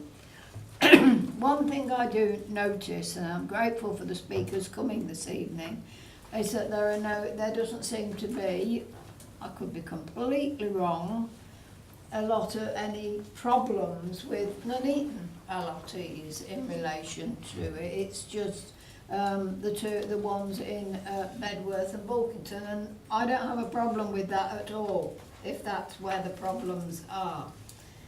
If it is that we don't want to continue with this, fine, but I think what I would like to see, if we are to have another report, is what the objections are. They've been signed, it's been signed off, as I understood it. I would like to know what the objections are, to the strategy and what can be done about it. I am concerned it's been signed off already by the allottees, but now it's coming back and saying there are more problems with it. It's as if it's, well, we don't agree it. And I'm confused on whether it has been agreed or whether it's going to be implemented or where we are with it. Quite happy for it to come back with after further discussions have been held, if that's what's necessary, Chair. But I am concerned that it's been signed off after what sounded like a long and tortuous process. Phil. Thank you, Chair. I could be wrong, but my understanding is that when the review was undertaken, all the associations were invited to be involved in feeding into this process, and that they did in fact take the opportunity to attend meetings and make comments and express their views. So, as far as I know, those views have, where necessary, been taken on board in the document. I mean, obviously the document is an overarching document, so it is very much a document of principle rather than dealing with site-specific issues. So it is there, and as David said, it is a draft. I just wonder to what extent it's now possible to rewrite it any further, given that it is a fairly high-level document in any event. I'm guessing that any comments that have been submitted to the working party will have been considered and either accepted or rejected, as the case may be. So to sort of take us around the loop again seems rather pointless. It either makes the point of the working party pointless, or it makes it's just going to duplicate the work that's already been undertaken. Can I Seb first? Okay, so if we were to take this back and then have a consultation period before the next meeting of the allotment associations, give the officers enough time to amend the report, would the allotment associations be happy with that? I mean, it would be a very short loop around if it was just until the next meeting. Chair, our members have not seen this draft because I only got it in a format today which I can circulate to them. We have our AGM in a couple of weeks' time. I can put it to them then, but it's not actually going to give them a great deal of time to respond during that meeting. The next meeting we have on that is the last Wednesday in March. So, and unless we call an EGM in order to discuss this document on its own. So if I may, how much time do you think you'll need to discuss this and look through to make sure that everybody's happy? Well, it's got to be at least until our meeting in March, because that is the sort of timescale for them to take it back, for them to discuss it with their members, and then for them to bring it back to the main meeting. So would you be happy if we were to do that, though, and then it would come back after March? I think it's the least thing that should be done. Yeah, well, in that case, can I propose that, and that it comes back to the next OVN scrutiny after the AGM, or giving enough time after the AGM for everyone to respond? Or do you want to hear what everybody else has got to say first? Yeah. Yep. Chairman, I'm not going to propose that we go through the whole loop again of consultation. If the consultation has happened, if meetings have taken place, if the whole strategy has been signed off, as we have been told it has, I am quite happy to accept. What I want to know is what I want to be told as to what the concerns of the Bedworth and Bulkington organisations are. I'm not on about making decisions in March, and I'm quite happy not to agree the decision tonight.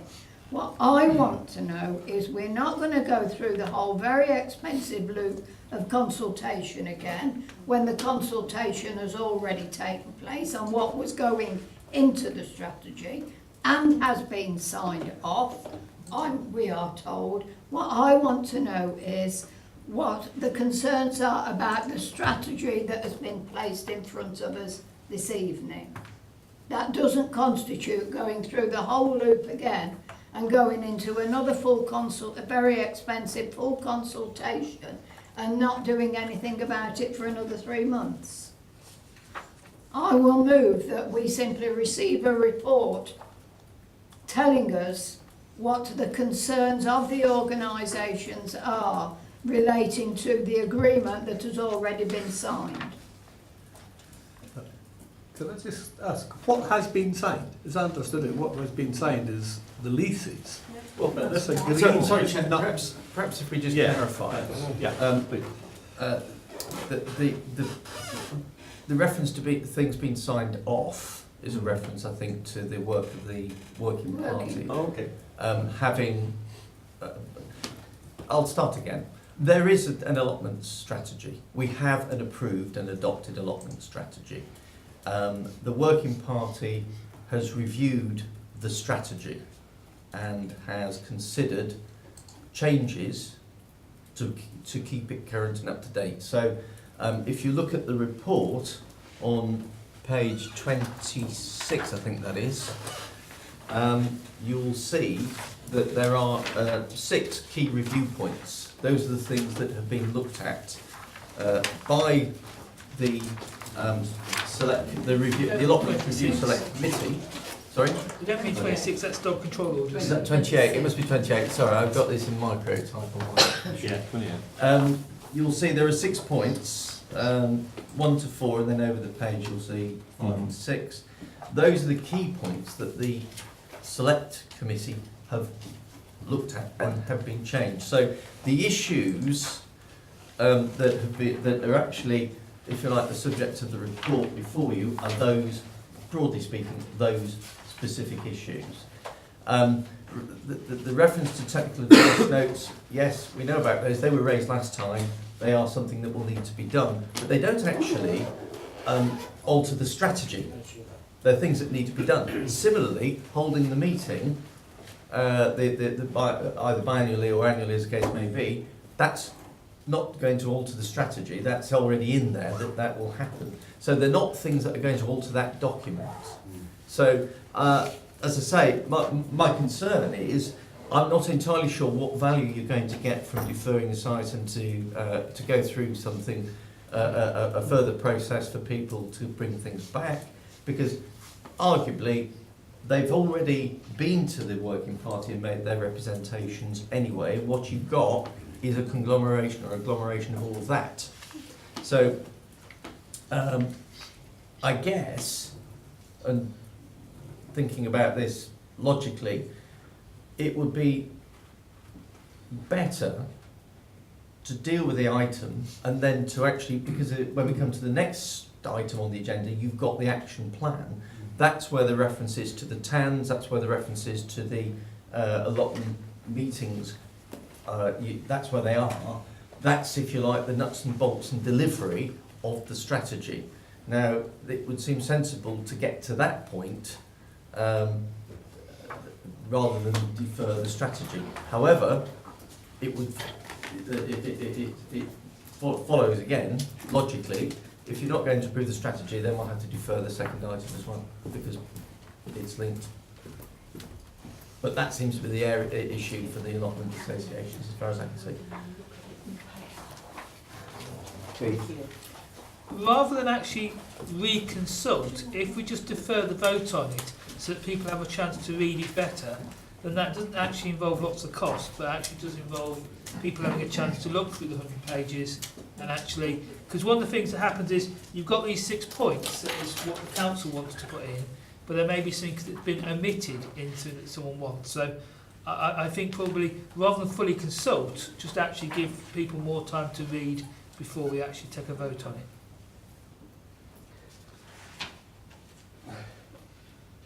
I will bring you in, but do you understand what is being said? It's about the strategy that has gone through the working group.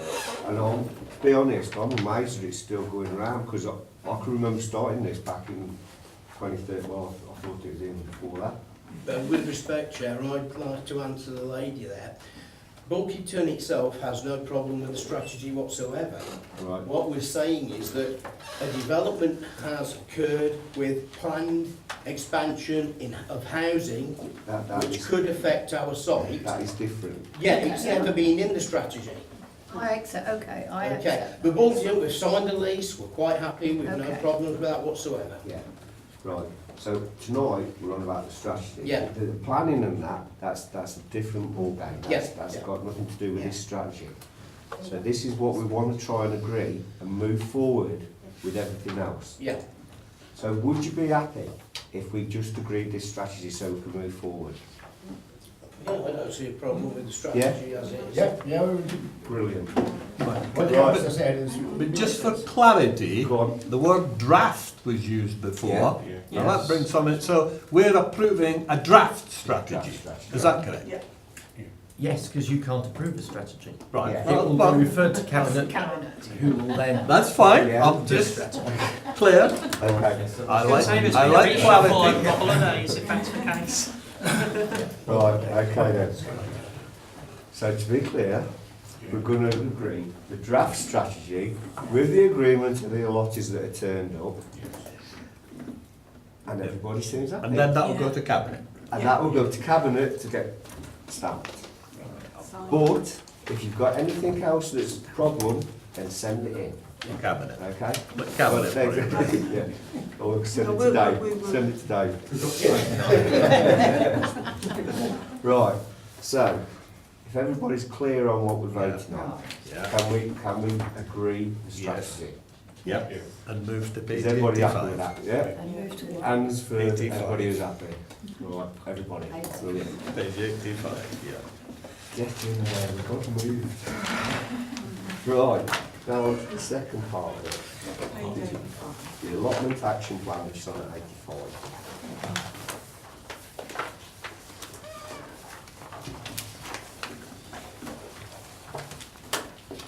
Dave? Right. The allotment action plan comes out of the allotment strategy. The table that I've included, I've done in two parts. One was to update the existing action plan that ran from 2013 to 2017. And that outlines where we've got to in that intervening period.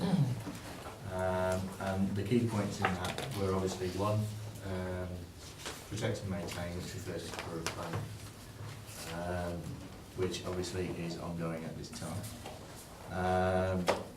Section 2, investment, technical advisory notes, which we've already spoken about and which we're intending to move forward with this year, and I'll come back to that in just a moment if I may. The access, which relates to the forum, which again we've already alluded to earlier on. The sustainability section, which is where many of the documents that make up the body of this report come, which is not from myself, it's actually from the allotment associations. It's their detailing of the activities that they've been undertaking during the previous 12 months in relation to the delivery of the allotment strategy. It's their opportunity to tell you what they've been doing, and there's some really excellent work in there. Quality is the last section, which refers to the report that we've just spoken of, the revisions to the strategy itself. The second table is an action plan for the period from 2018 to 2022, so for the next 5 years of the strategy document. You'll note that several items have dropped off the previous action plan because we've delivered them, and it's no longer relevant for it to continue to be on there. It has been delivered.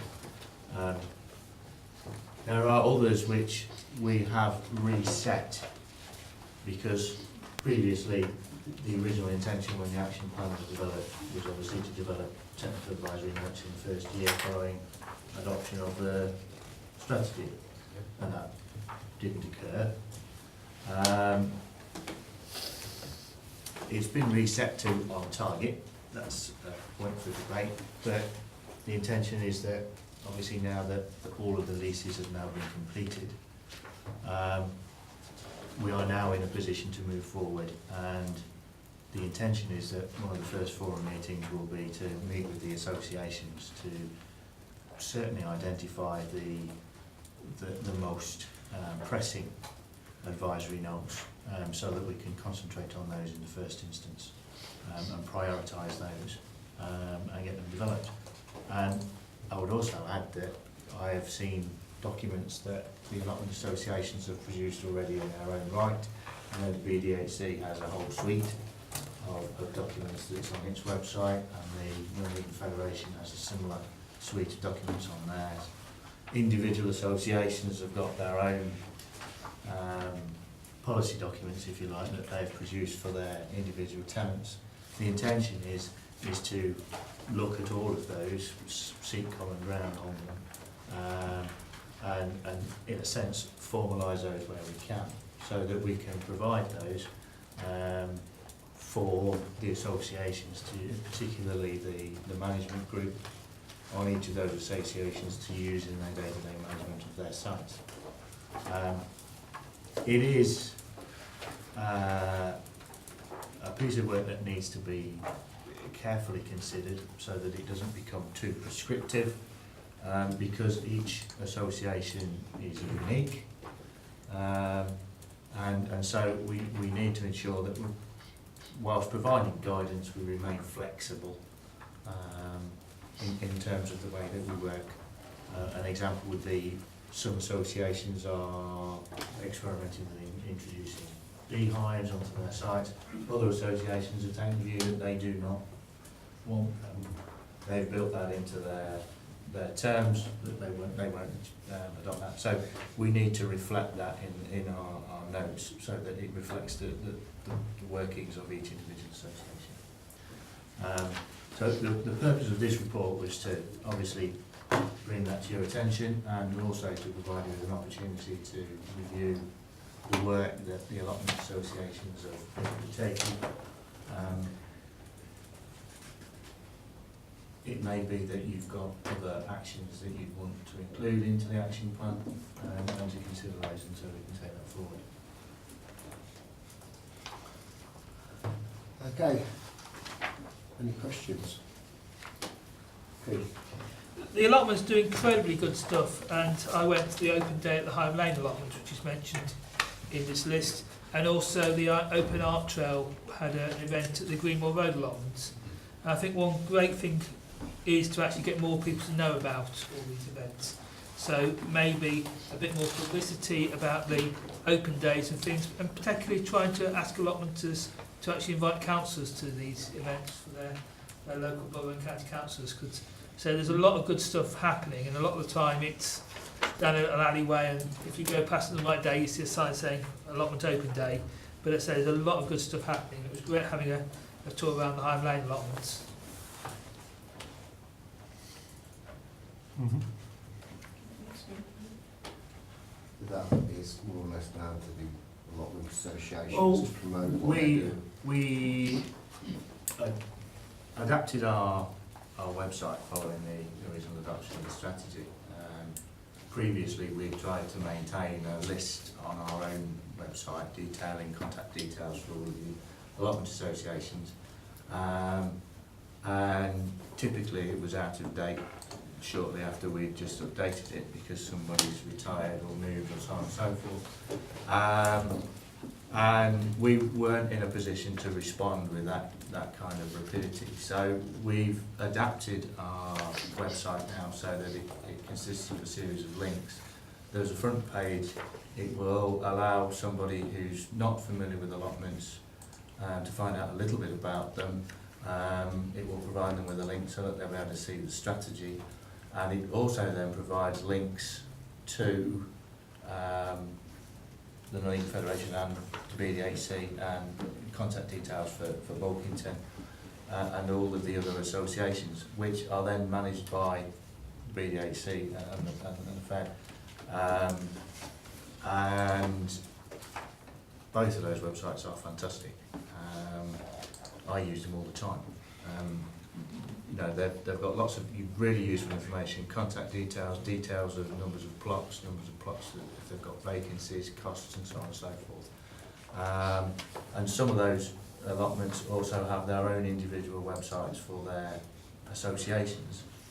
And again, community activities, documents that you can use and other allotments can use. So there's, in a sense, what we're trying to do is signpost people to it, rather than necessarily try to reproduce it. But we will look at how we might promote that more, possibly through the use of things like In Touch and our promotions team, to see whether we can further that. And Joe, you can submit events through our website, so if associations want to, they can actually put that through. Yeah, I was going to say about the use of In Touch, and as long as the allottees know that they can get in touch with us to try and promote your events, but as in advertising it through our webpage. It's there, Chair. I'm looking there. So. Yeah, I literally just wanted to ask if the allotment associations have the opportunity to use In Touch to advertise their events, but from the sounds of it, they do, which is good. Any other questions? Well, I'd like to congratulate you on the work and everything that you have been doing, and see some of the things that are coming forward and some of the things that you're aiming to do. It's great. Well, like I said, I can remember first starting this and you couldn't even have bees on your allotment and because of chickens and all sorts of things, and that we've had to overcome. So it's good to get there and see if people are trying to get bees and that out there. So any of the things that, I mean, there's some of the things that have been done and are trying to be done.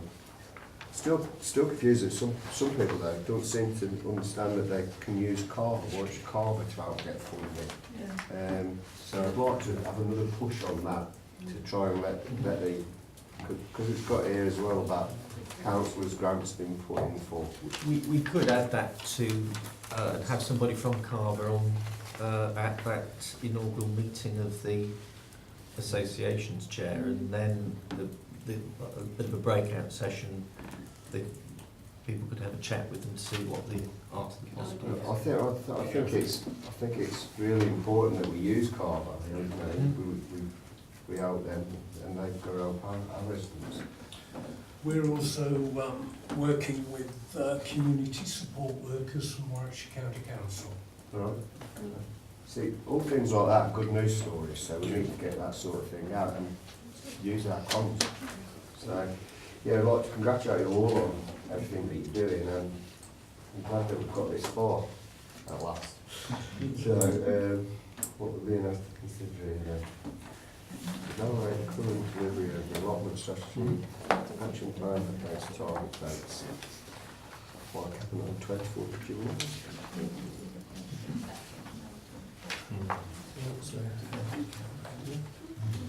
Is everybody happy with that? Yep. Are you all happy at the back? Because I know you've had a long night. Just to conclude, Chair, and thank you very much. That I mean, whenever we might seem to be a bit negative in our approach early in the meeting, but I meant what we said. The BDHC do wish to move forward from this point in an attitude of trust. Yeah. And well-being between all concerned. And without working like that, we'll not drive it as it should be driven. Yeah. And I hope to continue from this conversation further tonight. Yeah. Only beneficial for us all. I do understand that the difficulties that you have on allotments with water and fences and break-ins and so as soon as we can get those sites secure, better for all. So yeah, thank you for coming along. Brilliant. keep up the good work. Just as a point of interest, I don't know if you'd be interested, but there's a magazine called Your Call, which is distributed freely throughout Bedworth, Bolton and Nuneaton and Coventry. And they support the allotment movement tremendously, and as much as they'll allow us free advertising, and we take them up on that, and if we have any events coming up, we let them know, we provide them with some information, a bit of artwork, and they're only too happy to bring it to their monthly magazine. If that can be shared out amongst Yeah, all yeah, the well, others as well, then. Brilliant. Okay, thanks for that then. Okay. Thank you very much. Thank you, Chair.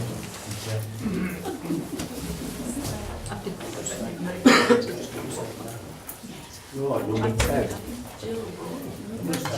Even if you only keep saying that.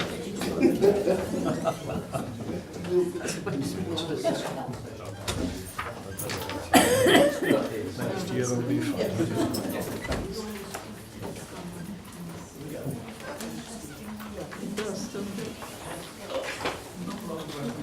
Thanks, everybody. Thank you. Thank you. Bye now. Right, forward plan then, on page 123.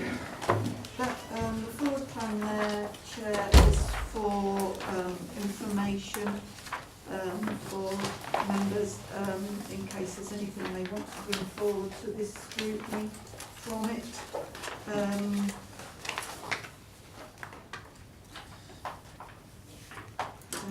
Nothing.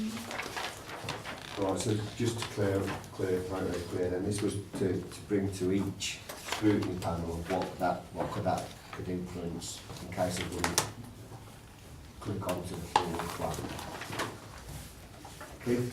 Just to make clear, we had established that the community infrastructure levy was going to economic and corporate, but that seems to keep going.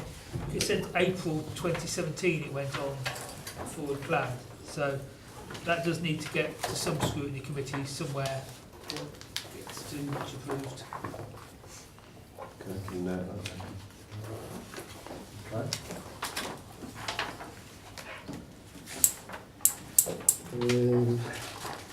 Number 11, work programme, page 126.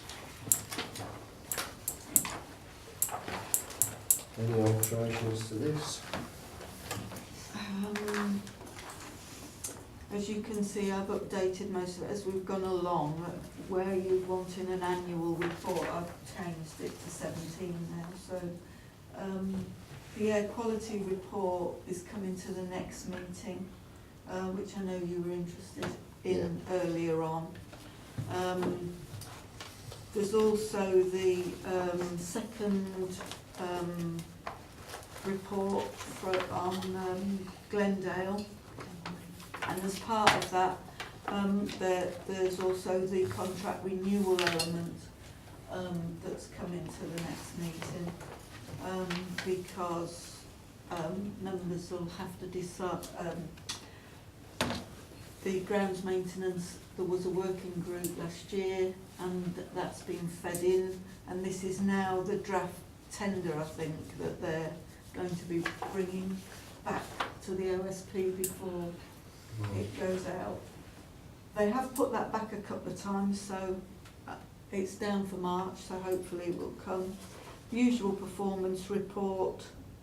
I think, Keith, was it you that wanted a briefing note on the tree planting? Yes, because So you wanted to know how many trees have been planted, didn't you? and what the plan is, because tree plantings died more or less over the last year. Yeah, okay.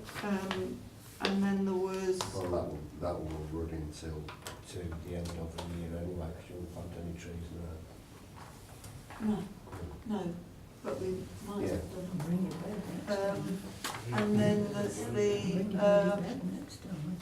what's happening at an update basically on what's happening at Gresham Road and your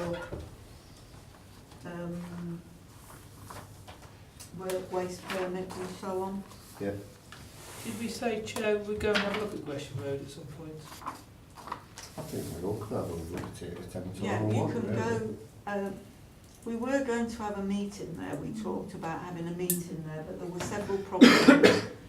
One, getting a meeting room the size that was going to be big enough, and two, because it's a public meeting, having the public coming in there isn't necessarily safe. It's fine, and we could arrange it, but they were just concerned about, you know, the lorries and vans and all that coming in and out at that time of day, and how the public would access and things like that. But is it worth But us- you're more than welcome, I've been told, to ring up and make an arrangement with Glenn, and he'll happily show you around. I didn't know whether it was worth having a couple go round at once, because you don't want to use a lot of officers' time. If like 3 or 4 of us want to have a look round, maybe. I think that would be a good idea, yeah. Do you want me to arrange a visit then for you? I think so, Who, yeah. who would like to go? How inconvenient is it going to be if 7 or 8 of us turn up to walk around what is effectively a working workplace, depot? Yeah. Health and safety. What time would the depot, what time would we be taking? Well, I mean, the thing is, I can give your names to Glenn, and he can sort something out with you if you tell me that you want me. Yeah. Want I'd to be go. happy just to go whenever I was available Yeah, and go yeah. on my own. It think- wouldn't matter if I was I with think- anyone else. See You could go on who's the train, available, and then just give them. Keith could go on the train. Cycle. I've got the bicycle and see if the I can cycle actually actually works. walk there, Keith Julian. and Dee. Do you want me to pass your name on? Yes, please. Julian? Yeah, and me, please. Probably wouldn't happen, mate. Right, okay, well what I'll do is I'll have a word with Glenn and we'll see what we can arrange, but it will be during the day, I would think. Yeah. Okay. Okay, and that next meeting will be the last of the year, Chair. Yeah, if there's any other business. Are you looking at this agenda, are you providing campaigns? Sorry? Looking at these items, are you providing campaigns? That's not too much. I'll just tell people they have to be sure. And finally, we've received an email's been sent in from a member of the public asking for the council's support in the banning of sky lanterns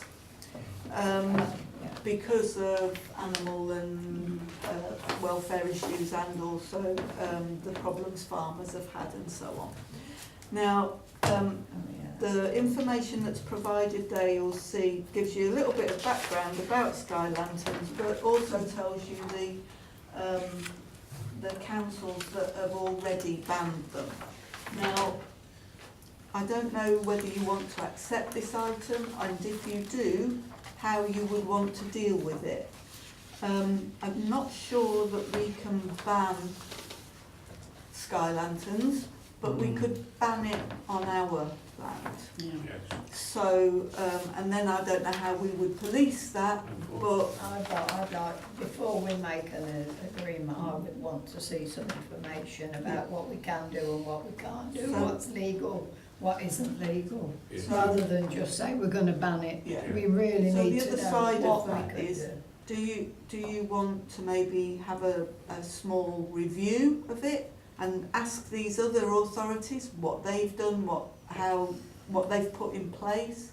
And I wouldn't say so at this stage. I think we need to know what we need to know before we move forward with doing anything. So maybe a report from legal or... I'm quite happy if you want to do a report through email rather than have, a meeting.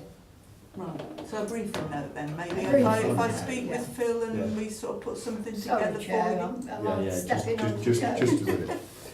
Keith, let's hear what you've got. Yes. Just a minute. This was already raised at the county council, and the county councils voted to ban it on their land. And obviously we have land like Sandon Park and bits. So I think we should have a briefing note just to point out and actually ask what the county council's rule was effectively, and if we can copy it as much as possible rather than reinvent the wheel and having working That's for what us. I mean, a decision will have to be made somewhere at some point. Yeah. Yeah, But I I think think, we need more information before it goes anywhere. yeah, I think get some information on. Chair, I've had some issues with these in my profession. I've had them where they've set them off at the housing estate with a lovely golden cornfield, and they've gone up, come down, and then the field's gone up. Yeah. And I've also had it where it's gone through into grassland. The guys cut the grass, made it into silage, fed it the cattle, and had 1 or 2 adverts. Yeah. So I'd be very interested in this, to see how we could go forward with it. Yeah. And I do agree, but today I seen on the news that they're now releasing balloons as littering. So you've got to understand, where do you stop?